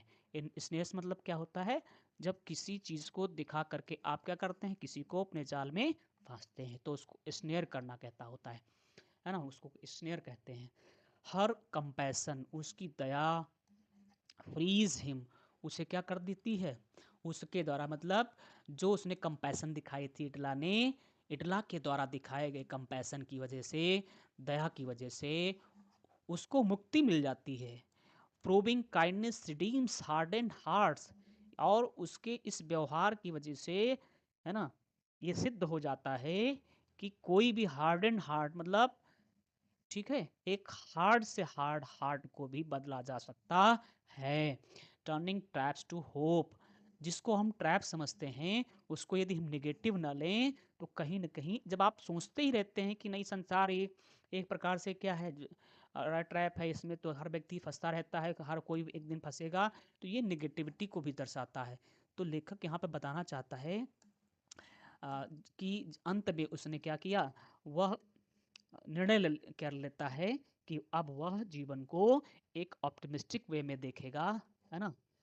और हर कोई यहाँ पर जो है फंसाने के लिए नहीं होता, कुछ इडला जैसे भी होते हैं जो कहीं ना कहीं लोगों का साथ देते हैं और वह कोऑपरेट करते हैं, कंपैशन भी रखते हैं। तो एक प्रकार से देखा जाए तो यहाँ पर आशावाद के लिए अपील भी हो रही है, दिखाई पड़ रही है। बाया ह्यूमन हावाम, तो किस तरह से हम ह्यूमन वार्मथ को, गमजोशी को भी दिखा सकते हैं, जैसा कि इडला में देखने को मिली। एंड फॉरगिवनेस, और हमारे जीवन में फॉरगिवनेस का क्या महत्व है, फॉरगिवनेस मतलब क्षमा करने, है ना, क्षमा करने से क्या लाभ है उसको दिखाता है। अगला इसका जो क्वेश्चन है, is the title rat trap apt and appropriate. अब आपको बताना है कि जो इसका शीर्षक है, is the title rat trap apt and appropriate, दिखाना है कि क्या वह सटीक है कि नहीं है, वह एप्ट स्पष्ट है, उचित है कि नहीं है, इसको डिस्कस करना है। तो अब आपको पता चल गया होगा कि पूरी कहानी किस पर जो है, किसके इर्द गिर्द घूमती है, रैट ट्रैप। मतलब वो पेडलर क्या करता है, संसार को रैट ट्रैप मानता है, वो रैट ट्रैप बेचता है। अंत में जब कहानी का अंत होता है उसमें भी वह क्या करता है, रैट ट्रैप्स गिफ्ट के रूप में इडला को दे देता है, और फिर वहाँ से चलते बनता है, और फिर ये मान लेता है कि जो है हमें अब ये छोड़ देना चाहिए सोचना कि दुनिया वास्तव में क्या है, एक रैट ट्रैप है। क्योंकि हर इंसान जो है एक जैसा नहीं है, कुछ अच्छे भी होते हैं जो हमें क्या कर सकते हैं, हमें हमारा साथ दे सकते हैं। संसार का हर एक इंसान, है ना, जो है कहीं ना कहीं वह विरोध में नहीं है ना, उसको फंसाने के लिए नहीं होता है। कुछ ऐसे भी होते हैं जो बिना किसी स्वार्थ के दूसरों की सेवा भी करते हैं। तो इस तरह से टाइटल ब्रिलियंटली एप्ट, बिल्कुल देखा जाए तो सटीक है। सेंट्रल रैट ट्रैप, इसकी कहानी बिल्कुल सटीक है, क्योंकि देखा जाए तो रैट ट्रैप पूरी कहानी में एक केंद्रीय बिंदु बना रहता है। एम्बडीज पेडलर्स फिलॉसफी, ये किसको दिखाता है, मतलब ये जो रैट ट्रैप स्टोरी है वह किसकी फिलॉसफी को कैरी करता है, वह उस पेडलर की फिलॉसफी को। और फिलॉसफी क्या थी, वर्ल्ड रूलर्स लाइक बेट, कि संसार एक रैट ट्रैप है और ये लुभाता है ना, एक प्रकार से बेट के रूप में फंसा लेता है और जीवन को नर्क बना देता है। शट ऑन डिजायर्स, और इच्छाओं की वजह से, है ना। जिस तरह से एक रैट ट्रैप क्या है, रैट ट्रैप में एक चूहा आता है, फंस जाता है इसमें रखे हुए रोटी के टुकड़े को उठाने के लिए, और फिर जैसे इसको उठाने छूने की प्रयास करता है तो ये रैट ट्रैप है उसी पर वो क्या करता है, वो शट हो जाता है, बस वो उसी में बंद हो करके रह जाता है। ठीक, तो ही मेक्स सेल्स देम, वो क्या करता है, पेडलर बनाता है रैट ट्रैप्स को, उन्हें बेचता है, लिव्स ट्रैप्ड, और कहीं ना कहीं ट्रैप्ड रहता है, टिल इट लास्ट एक्ट, और देखता है वो मान लेता है कि वो संसार में क्या है, फंसा हुआ है, ट्रैप्ड है ना। जो है इस संसार में, संसार रूपी चूहेदान में वह फंसा हुआ है, ये मान लेता है, और शायद वो उससे निकल भी नहीं पाएगा, इसीलिए तो, क्योंकि उसको भागना पड़ रहा है, पब्लिक से, पुलिस से बचने के लिए उसने चोरी कर ली है, अब उसका अंजाम कुछ भी हो सकता है। लेकिन जब एडला के व्यवहार ने देखा, उसको बदल दिया, उसको यह सोचने पर मजबूर कर दिया कि संसार वास्तव में देखा जाए तो संसार में हर एक व्यक्ति ऐसा नहीं है ना, हमको इसको नेगेटिव लेने की आवश्यकता नहीं है। सिंबल इवॉल्व्स, इसमें जो प्रतीक यूज किया गया है वो इवॉल्व करता है from cynical trap to gift, किस प्रकार से एक सिनिकल ट्रैप जो होती है, जाल, टू गिफ्ट, वो बदल जाती है किसमें, गिफ्ट ऑफ फ्रीडम में, है ना, स्वतंत्रता में।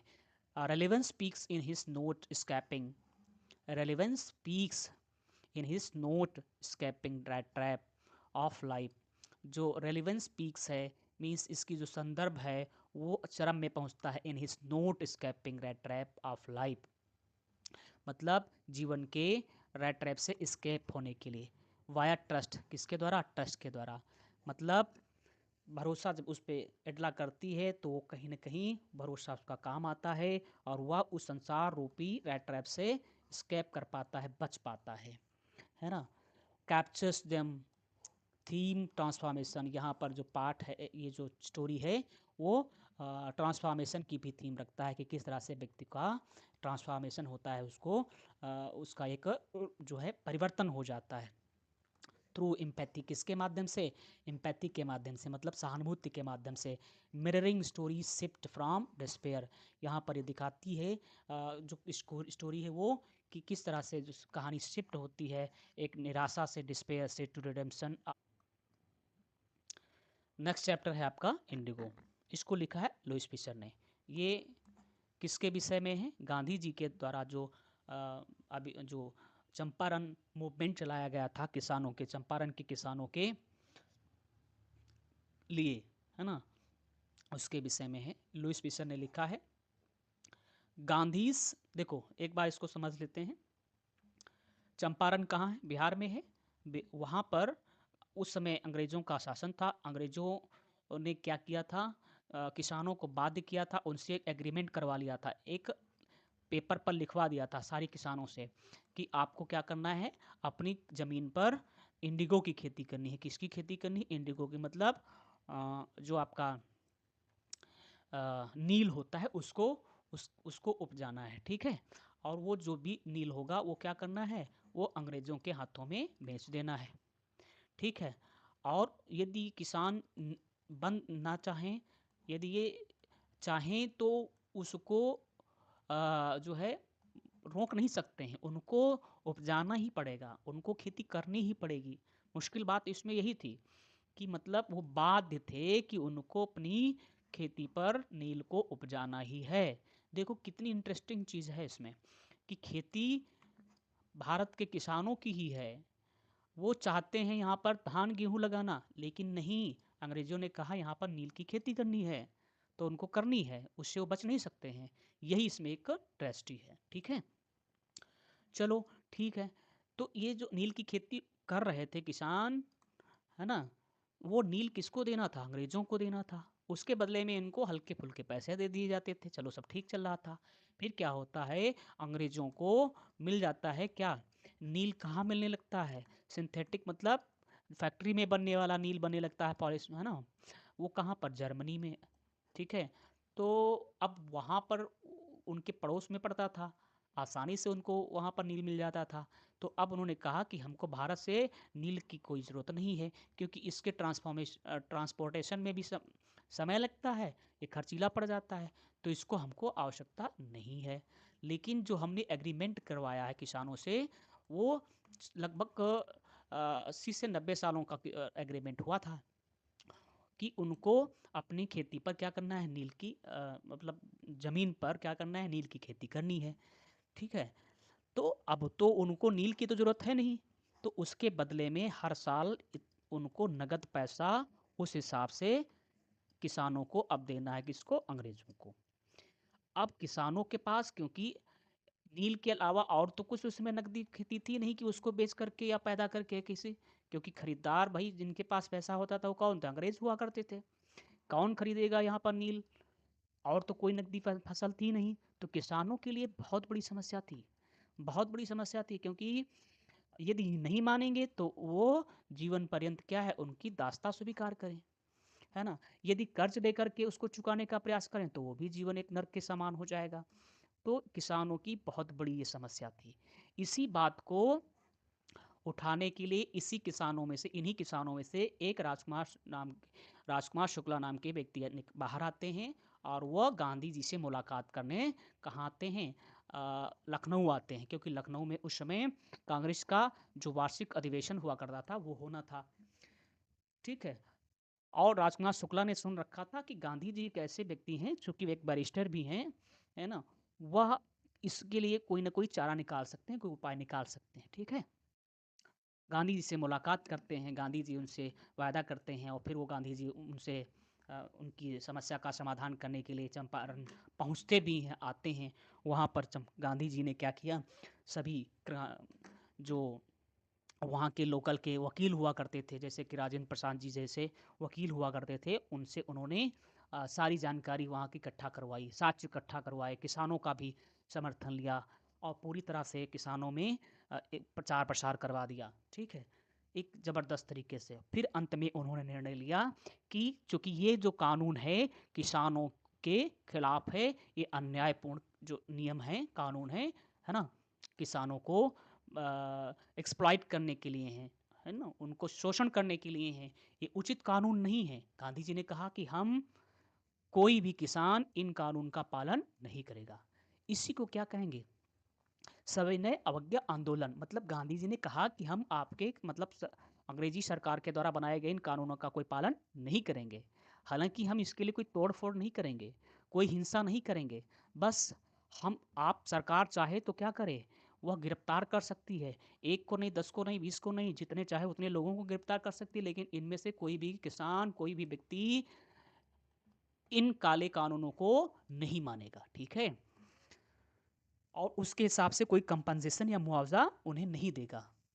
स्टार्टिंग में तो अंग्रेज़ क्या करते हैं, गिरफ्तारी स्टार्ट भी करते हैं, लेकिन उन्हें लगता है कि पब्लिक का एक प्रेशर ज़्यादा है, पब्लिक ज़्यादा है, इसलिए ये ट्रिक काम नहीं आएगी। अंत में सरकार क्या है, मजबूर हो जाती है और गांधी जी के मांगों को मान लेती है। इस तरह से किसानों का जो कंपनसेशन की रकम थी वो क्या है, कम हो जाती है, और किसानों को न्याय मिल जाता है। ठीक है, तो लेकिन यहाँ एक टर्निंग पॉइंट आ जाता है गांधी जी के इस मुहिम के द्वारा, क्योंकि इस चंपारण के सफल जो मूवमेंट ने गांधी जी को पूरे भारत में एक, है ना, क्या किया, एक जबरदस्त लोकप्रियता दिलाई। उसके बाद गांधी जी एक नेशनल लीडर बन गए। तो और वो, अब अंग्रेज भी गांधी जी से क्या है, कहीं ना कहीं बहुत ज़्यादा भयभीत रहने लगे। ठीक है, उनकी लीडरशिप का लोहा माना। तो गांधी जी 1917 चंपारण सत्याग्रह, गांधी जी के द्वारा जो सत्याग्रह था, आंदोलन था, एड्स, वो क्या करता, ऐड करता है एक्सप्लॉइटेड इंडिगो। वह कहीं ना कहीं जो शोषित इंडिगो फार्मर्स थे, है ना, उनके, उनको ऐड करने के लिए, उनको सहायता देने के लिए, उनको समर्थन देने के लिए, उनके उद्धार के लिए चलाया गया था गांधी जी के द्वारा यह आंदोलन। ये किसके खिलाफ था, अगेंस्ट ब्रिटिश प्लांटर्स, जो अंग्रेजी प्लांटर्स थे। ठीक है, अनफेयर डिमांड्स, क्योंकि उनकी डिमांड्स क्या थी, अन्यायपूर्ण थी। पोस्ट सिंथेटिक डाइस, है ना, जो डाइस थी, पोस्ट सिंथेटिक डाइस जब उनको मिल गई, मतलब जब कृत्रिम डाई मिल गई, तो उन्होंने नील की खेती, नील के बजाय किसानों से मुआवजा की मांग की थी। Show casing non violence power, यहाँ पर दिखाता है, चैप्टर दिखाता है कि कहीं न कहीं ये जो गांधी जी के द्वारा चलाया गया सत्याग्रह आंदोलन था, है ना? उसने सिद्ध कर दिया कि नॉन वायलेंस में कितनी पावर है। ठीक है? For justice. चलिए, पहला क्वेश्चन है, नरेट चंपारण सत्याग्रह इन इंडिगो। इंडिगो में जो सत्याग्रह, चंपारण सत्याग्रह, चंपारण का जो सत्य के लिए आग्रह था, ये जो आंदोलन था कुल मिलाकर के, उसको नरेट करना है। इवलुएट गांधी रोल, और दिखाना है कि गांधी जी की इसमें भूमिका कैसी रही इन फार्मर जस्टिस, किसानों को न्याय दिलाने में। ठीक है? तो 1917 बिहार, 1917 में Bihar, British force share croppers, British ने, अंग्रेजों ने क्या किया, बाध्य कर दिया किसको, बटाईदारों को, ब्रिटिश शेयर क्रॉपर्स को, टू ग्रो इंडिगो, क्या करना, कि उनको नील की खेती करनी है, डिस्पाइट सिंथेटिक डाइस। ठीक है? Despite synthetic dice crashing value, क्योंकि उनकी जो इंडिगो थी, वो क्या कर रही थी, उनकी कीमतों को, देसी कीमतों को क्या कर रही थी, आउट ऑफ, वो जो है कहीं ना कहीं उनकी जो वैल्यू थी, जो कीमत थी, वो प्राइसेस थे, वो कम हो जा रहे थे, डिमांडिंग इलीगल रिफंड्स, है ना? इसीलिए वो क्या कर रहे थे, रिफंड मांग रहे थे, मतलब उसके बदले में मुआवजा मांग रहे थे। ठीक है? कि उनको अब जो सिंथेटिक इंडिगो है, वो तो उनको मिलने लगा अंग्रेजों को, अब उनको भारत में उपजाए जाने वाले इंडिगो की कोई आवश्यकता नहीं है, क्योंकि उनको सस्ते पैसे में मिल जा रहा है। तो उन्होंने कहा कि हमको कंपनसेशन चाहिए। गांधी जी आते हैं इस मामले में, उन्हें वो सुनते हैं, हियर करते हैं, प्लीज, है ना, निवेदन को, प्लीज फ्रॉम थाउजेंड्स, हजारों की संख्या, probes states despite orders to leave, है ना? और फिर वो क्या करते हैं, अब जब किसानों की दुर्दशा को गांधी जी ने देखा, तो वहीं पर जो है डट करके उस कानून के खिलाफ आंदोलन करने के लिए गांधी जी तैयार हो गए। हालांकि ब्रिटिश सरकार ने उनको वहां से छोड़ने के लिए, स्थान छोड़ने की का आदेश भी जारी किया। गांधी जी ने कहा हम कहीं नहीं जाने वाले हैं, ठीक है, जब तक इन किसानों को जो है न्याय नहीं मिल जाएगा। ठीक, भले आप हमको क्या कर लें, जो है गिरफ्तार कर लें। रिफ्यूजेस एग्जिट, वहाँ से निकलने के लिए मना कर देते हैं। फेसिस अरेस्ट, थ्रेट और धमकी का सामना भी करते हैं। अंग्रेज जब उनको कहते हैं कि तुमको गिरफ्तार कर लेंगे हमेशा के लिए, कहते हैं कर लो, कोई दिक्कत नहीं है। मोबलाइजर्स लायर्स, है ना, मोबलाइजर्स जिस लायर्स लाइक राजेंद्र प्रसाद, और कहीं ना कहीं राजेंद्र प्रसाद जैसे लोगों को भी क्या करते हैं, वो मोबलाइज करते हैं, तितर बितर कर देते हैं। ऑफिशियल्स कंप्रोमाइज, और फिर अंत में अधिकारियों को कंप्रोमाइज़ करना पड़ता है, 25% रिफंड, कि चलो 25% रिफंड हम एबॉलिश सिस्टम, है ना, उसको क्या करते हैं, कम करते हैं, मतलब जो मुआवजे की रकम थी उसको कम करने के लिए वो एग्री हो जाते हैं। ही सत्याग्रह प्रूव्स, इस तरह से गांधी जी का जो सत्याग्रह था वो सिद्ध कर देता है कि नॉन वायलेंस जो है, अहिंसा, है ना, की जो शक्ति है, माइट एम्पावर्स पीजेंट्स, वो क्या कर, एम्पावर्स पीजेंट्स, वो क्या करती है, एम्पावर करती है, शक्ति देती है किसको, किसानों को। स्पार्क्स इंडिपेंडेंस, और ये जो सफल सत्याग्रह आंदोलन था वो स्पार्क कर देता है और एक चिंगारी दे देता है किसको, independence awakening via moral courage, स्वतंत्रता संग्राम जो था भारत का, उसको एक नैतिक साहस मिलता है कि यदि हम डटे रहेंगे तो हमको जरूर सफलता मिलेगी, स्वतंत्रता मिलेगी इस अंग्रेजी हुकूमत से। नेक्स्ट चैप्टर आपका है poets and pancakes. Poets and pancakes, इसको लिखा है अशोक मित्रन ने। किसने लिखा, अशोक मित्रन ने। It is a memoir of Gemini studios, एक प्रकार का एक मेमोयर है, मतलब उन्होंने अपने रियल एक्सपीरियंसेस को इसमें क्या किया है, स्थान दिया था। एक मेमोयर है जो कि याद पर लिखी गई एक विवरण होता है। क्योटिक ग्लैमर, ये दिखाता है एक क्योटिक ग्लैमर है। सुबह इसमें एक मेन कैरेक्टर होता है जो कि बहुत ही मल्टी टैलेंटेड होता है, मतलब कई उसमें गुण होते हैं, और उसके अपने गुणों की बदौलत वो किस तरीके से अपने मालिक का क्या है, चहेता बन जाता है ना। ब्यूरोक्रेसी को भी दिखाया गया है किस प्रकार से नौकरशाही हावी होती है, और नौकरशाही में किन लोगों को तरजीह मिलती है। ह्यूमर, यहाँ पर लेखक ने ह्यूमर भी प्रकट किया है ना, एक एक बहुत ही एक प्रकार से कटाक्ष भी है क्रिटिक्स फिल्म इंडस्ट्री, जो कि फिल्म इंडस्ट्री को क्रिटिसाइज़ करता है, वहाँ के जो व्याप्त पॉलिटिक्स है कि किस तरीके से इस देखने में जो सीन में हमको जो पर्दे पर दिखाया जाता है कि बहुत ही फिल्मी जो जीवन है वो बहुत ही आकर्षक होता है। वास्तव में पर्दे के पीछे की कहानी बहुत ही क्योटिक होती है, उसमें भी बहुत पॉलिटिक्स होती है ना। कॉमर्स पॉइंट ऑफ व्यू को ज़्यादा तरजीह दी की जाती है, ना कि क्लासिंग। वहाँ आर्ट को ज़्यादा कम, बल्कि कहीं ना कहीं कॉमर्स पॉइंट ऑफ व्यू को ज़्यादा तरजीह दी की जाती है। Account for Gemini studios behind scenes. आपको जेमिनी स्टूडियो की जो बिहाइंड सीन है, मतलब पर्दे के पीछे की सीन है, उसको दिखाना है। इन पॉइंट्स एंड पैनकेक्स जो इस चैप्टर में दिखाई गई है। How does Ashok Mitran blend humour and critic. किस तरीके से अशोक मित्रन यहाँ पर ह्यूमर को यूज़ करते हैं और क्रिटिक को यूज़ करते हैं। ठीक है, तो सबसे पहले समझ लेते हैं कि यहाँ पर लेखक किसकी बात कर रहा है। यहाँ पर जो जेमिनी स्टूडियो था चेन्नई का, सुप्रसिद्ध जेमिनी जो स्टूडियो था, उसके बारे में बता रहे हैं कि दरअसल जो हम फिल्मों में देखते हैं, जो सीन दिखाया जाता है तड़क भड़क का, बहुत ही, वो वास्तव में वैसा वहाँ पर नहीं होता है। फिल्म मेकिंग के दौरान हमें बहुत ही क्योटिक सिचुएशन देखने को मिलती है। वहाँ पर भी हमको बहुत उतार चढ़ाव देखने को मिलते हैं और बहुत वहाँ पर फ्लॉज देखने को मिलते हैं, कमियाँ देखने को मिलती हैं। ठीक है, बेसिकली यहाँ पर जो पोएट्स का मतलब क्या है, कवि, और पैनकेक का मतलब क्या है, एक प्रकार से एक ब्रांड है। ब्रांड का नाम, किस ब्रांड का नाम, जो कॉस्मेटिक प्रोडक्ट्स होते हैं, है ना, उनका ब्रांड है। तो उसके बारे में बता रहे हैं कि जेमिनी स्टूडियो में ज़्यादातर जो पैनकेक नाम का जो ब्रांड था, उसके प्रोडक्ट्स यूज़ किए जाते थे।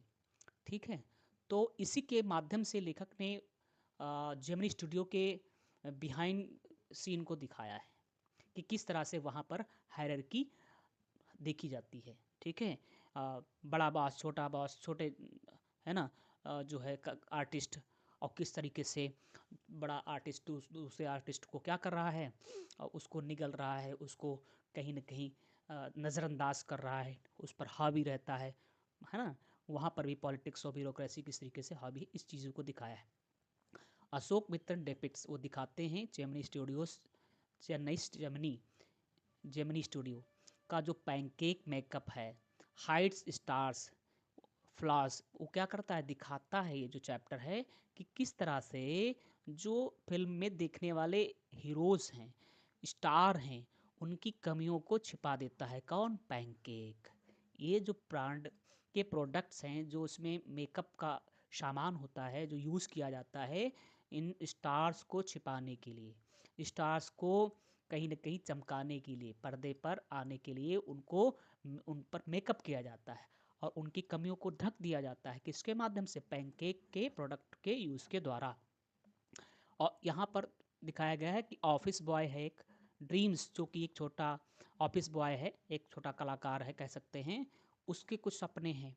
फिल्म्स अमिट्स कोर्स, है ना, वहाँ पर उस कम्पिटिटिव माहौल में उसके भी अपने क्या हैं, सपने हैं। No good Subbu churns optimistic scripts, जो यहाँ पर सुबू है, वह बहुत ही ऑप्टिमिस्टिक है, स्क्रिप्ट्स है। फ्लैटर्स बॉस, वो क्या करता है, चापलूसी करता है अपने बॉस की और आगे बढ़ता है। लीगल एडवाइज़र फेल्स प्लेस, है ना, जो लीगल एडवाइज़र है, कहीं ना कहीं कहने का लीगल एडवाइज़र है, लेकिन वह वो क्या करता है, वह सिचुएशन बद से बदतर कर देता है। कम्युनिस्ट, उसकी वजह से दिक्कतें होती वहाँ पर। कम्युनिस्ट पॉइंट इग्नोर्ड, वहाँ पर जो कवि है वो कम्युनिस्ट है ना। ब्यूरोक्रेसी, पॉलिटिक्स स्टिफल, हमको नौकरशाही हावी दिखाई देती है, पॉलिटिक्स हावी दिखाई देती है वहाँ पर। क्रिएटिविटी, वो और नौकरशाही और राजनीति के चक्कर में ये दोनों, चाहे वो नौकरशाही है, हाँ हुजूरी है, पॉलिटिक्स है, वो क्या कर देती है, अच्छे कलाकारों को, जो वास्तविक रूप से क्रिएटिव लोग हैं, है ना, उनको धार नहीं मिलती। अमिट मेकअप ट्रक्स फ्रॉम्स क्लाइव स्टैबल्स, है ना, जो लॉर्ड क्लाइव जो था अंग्रेज, उसके उस स्टेबल्स में, चूँकि वहीं पर ये जेमिनी स्टूडियो है।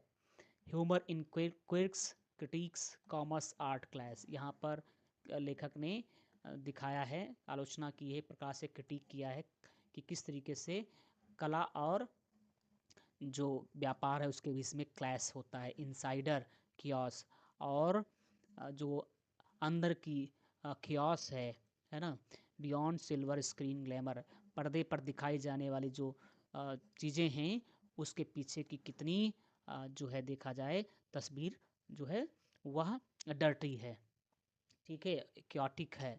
रिवीलिंग ये दिखाता है ह्यूमन फॉलोइस की shaping Indian cinema's vibrant yet messy reality, ठीक है।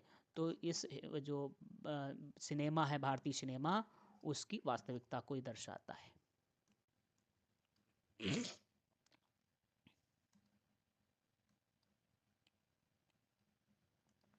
अगला चैप्टर है आपका द इंटरव्यू, ठीक है।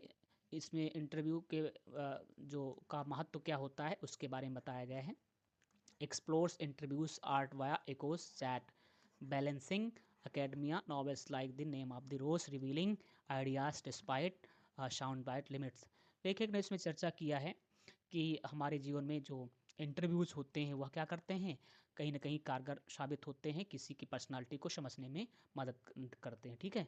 Discuss interviews significance in the chapter, आपको दिखाना है इस पार्ट में कि किस तरीके से इंटरव्यू हमारे जीवन में महत्वपूर्ण होते हैं। Referring Eeco academic literary balance, यहाँ पर जो इस चैप्टर में एक एक्सेप्ट यूज किया गया है किसका, जो इको इम्बर्टो इको हैं उनका इंटरव्यू का अंश रखा गया है और उसके माध्यम से आपको दिखाना है कि किस तरीके से इंटरव्यू जो है यूज़फुल होते हैं हमारे लिए, ठीक है।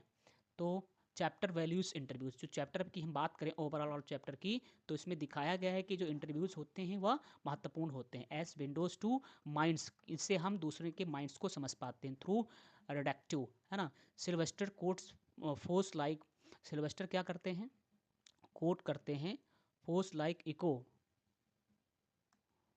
Sylvester quotes force like Eco initially reluctant, हालांकि यहाँ पर कोट करते हैं सिल्वेस्टर की जो इको हैं वो शुरुआत में क्या है रिलक्टेंट रहते थे, मीन्स अनिच्छुक रहते थे, किससे, इंटरव्यू से ले को पसंद नहीं करते थे। Eco juggles semantics professor role with novels, और वो यहाँ पर बताते हैं कि किस तरीके से वो बैलेंस कर रहे हैं, संतुलन बिठा रहे हैं नॉवल राइटिंग में और एक प्रोफेसर के तौर पे वो काम कर रहे हैं। रीचिंग मासेस, क्योंकि नॉवल के माध्यम से वो क्या करते हैं एक बड़ी मास के बीच में, मतलब एक बड़ी ऑडियंस तक मिल पाते हैं, क्योंकि प्रोफेसर एक यूनिवर्सिटी में एक कॉलेज में काम करता है ना, उसके अलावा उसकी अप्रोच बहुत कम होती, लिमिटेड होती, लेकिन लेखक होने की बदौलत, नॉवेल लिखने की बदौलत इको बताते हैं अपने उस इंटरव्यू के दौरान कि उनको मदद मिलता है, वह ऑडियंस तक एक बड़ी ऑडियंस तक पहुंच पाते हैं। ड्राई एकेडमिया, है ना, देखा जाए तो एकेडमिक क्षेत्र क्या कर देता है, उनकी क्रिएटिविटी को कन्फाइन कर देता है, उस तरीके से वह आगे नहीं बढ़ पाते हैं। लेकिन जब एक लेखक के तौर पे जब वो नॉवेल लिखते हैं, जैसे कि नेम ऑफ द रोज नाम का नॉवेल लिखा था, उससे उनको सक्सेस सरप्राइजेस, जिसकी अनएक्सपेक्टेड जो है सफलता उन्हें मिलती है। राइट्स इन इंट्रेंसिक्स, है ना, वो लिखते हैं। ब्लेंडिंग फिलॉसफी हिस्ट्री, वो बताते हैं कि वो अपने नॉवेल में क्या क्या खासियत है, उनकी फिलॉसफी देख रखा गया है, हिस्ट्री को भी रखा गया है। इस तरह से उन्होंने पूरी तरीके से अपनी विद्वता को उसमें भरपूर यूज़ कर किया है। ये सब किसमें संभव है, नॉवल राइटिंग में। रिवील्स क्रिएटिव क्योस, वो दिखाता है कि जो क्रिएटिव क्योस है, डुअल आइडेंटिटीज़, किस तरीके से डुअल आइडेंटिटीज़ होती हैं एक लेखक के तौर पर और एक स्कॉलर के तौर पर। इंटरव्यूज़ अनपैक, इंटरव्यू क्या करते हैं, वो अनपैक करते हैं, मतलब जैसे आपके बारे में लोगों को नहीं पता है बहुत कुछ, लेकिन जब इंटरव्यू होता है तो आपके भाव, आपकी सोच, सब कुछ इंटरव्यू के माध्यम से, है ना, लोगों के सामने आ पाती है। तो इस तरीके से अनपैक करता है। Such nuances breeze public private despite sound bite flaws, हालांकि कुछ कमियां भी इसमें दिखाई पड़ती हैं, क्योंकि इसके माध्यम से अनजाने अनजाने क्या होता है, व्यक्ति की पर्सनालिटी बाहर आती है और उससे कुछ अजम्पशंस भी बन जाते हैं। Making complex thinkers accessible vital journalism, ठीक है, पर्सनालिटी को अच्छी तरीके से जान पाते हैं। गोइंग प्लेसेस क्या है? ये आपका 8वां चैप्टर है। इसमें सोफ़ी नाम की लड़की होती है जो कि एक एडोलसेंट होती है, मतलब 13 से लेकर के 19 के बीच में है। उसके अपने सपने हैं। वो एक फ़िल्मी जीवन की कल्पना कर लेती है, फैंटेसी में रहती है ना? फैंटेसी क्या होता है? जब आपकी सिचुएशन बहुत ही अलग हो और उस सिचुएशन से, मतलब आप जैसे एक सामान्य व्यक्ति है, सामान्य व्यक्ति घराने से है ना? ना तो उसके पास सामाजिक पृष्ठभूमि बहुत स्ट्रांग है, पहुँच वाली है, लेकिन वो फ़िल्म इंडस्ट्री के बारे में, बड़े-बड़े लोगों के विषय में उनके साथ उठने-बैठने के सपने देखता है, तो कहीं न कहीं उसको हम क्या कहते हैं? फैंटेसी कहते हैं, ठीक है?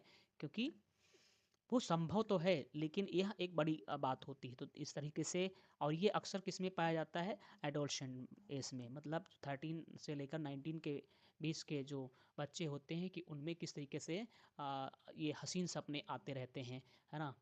बंगला गाड़ी आदि के सपने, और जो कि वास्तविकता से कहीं लाखों कोस दूर होते हैं। तो इसमें जो सोफ़ी लड़की है, लोअर मिडिल क्लास से आती है, डिसेबल्ड है ना? डिसेबल्ड है, फैंटेसाइज़ेज़, वो कल्पना कर लेती है, बुटीक की कल्पना करती है कि वो एक बुटीक चलाएगी, ठीक है? एक दुकान खोलेगी, बुटीक, डेली रोमांस, और फिर क्या करेगी जब वो बड़ी हो जाएगी, एक स्टार बन जाएगी, है ना? तो वो रोमांस करेगी कहीं न कहीं।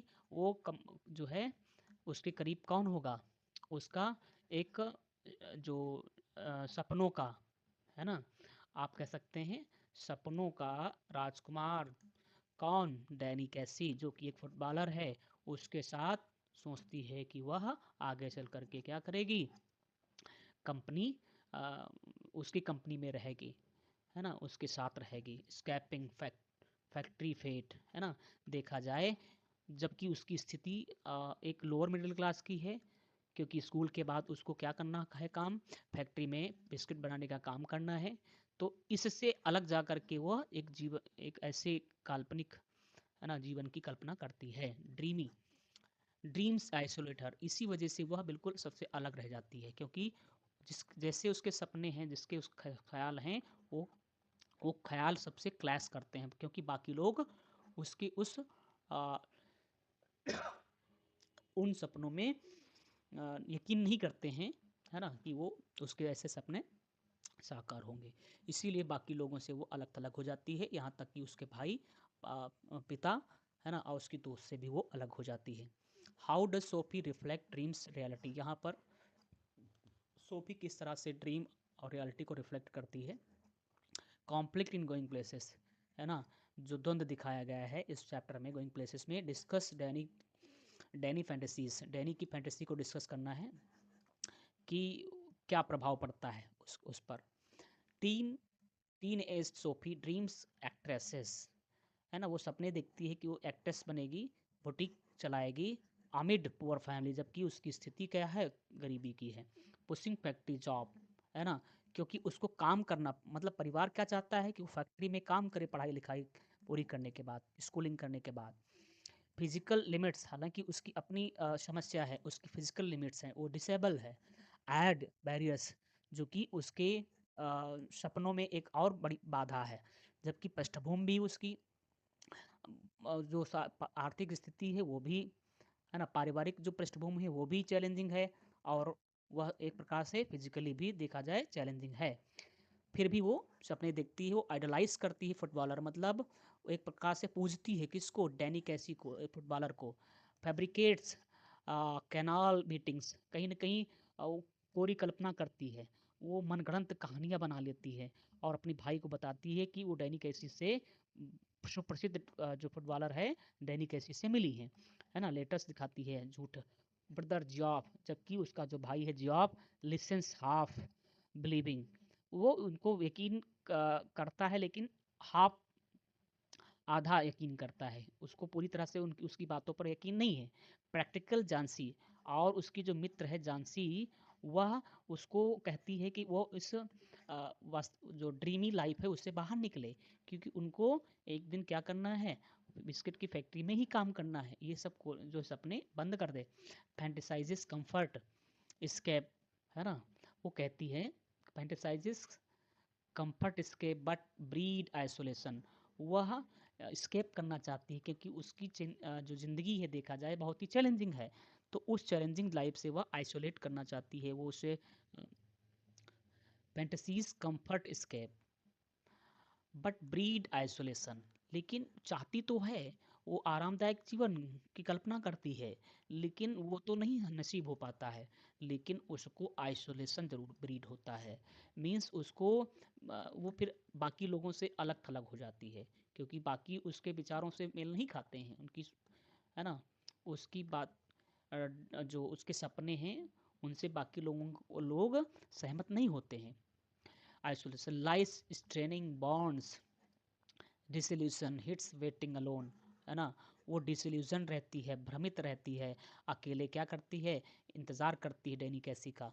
हाईलाइट्स एडोलसेंट, यहाँ पर ये जो कहानी है वो किस चीज़ को हाईलाइट करती है, एडोलसेंट क्लास, कि किस तरीके से जो किशोरावस्था होती है उसमें क्लैश देखने को मिलते हैं, किसके बीच में, बाउंडलेस एम्बिशन, बहुत ज़्यादा एम्बिशन होती है, वर्सेस इकोनॉमिक हैंडीकैप, रियलिटी जो वास्तविक स्थिति होती है, आर्थिक स्थिति होती है, उसके बीच में हमें क्लैश देखने को मिलता है। मतलब एडोलसेंट एज में जो बच्चे होते हैं उनके बहुत ज़्यादा सपने होते हैं कि ये होगा ये होगा, लेकिन वास्तविकता उनकी अलग होती है। तो इनके बीच में, वास्तविकता के बीच में और फंटेसी के बीच में क्लैश होता है।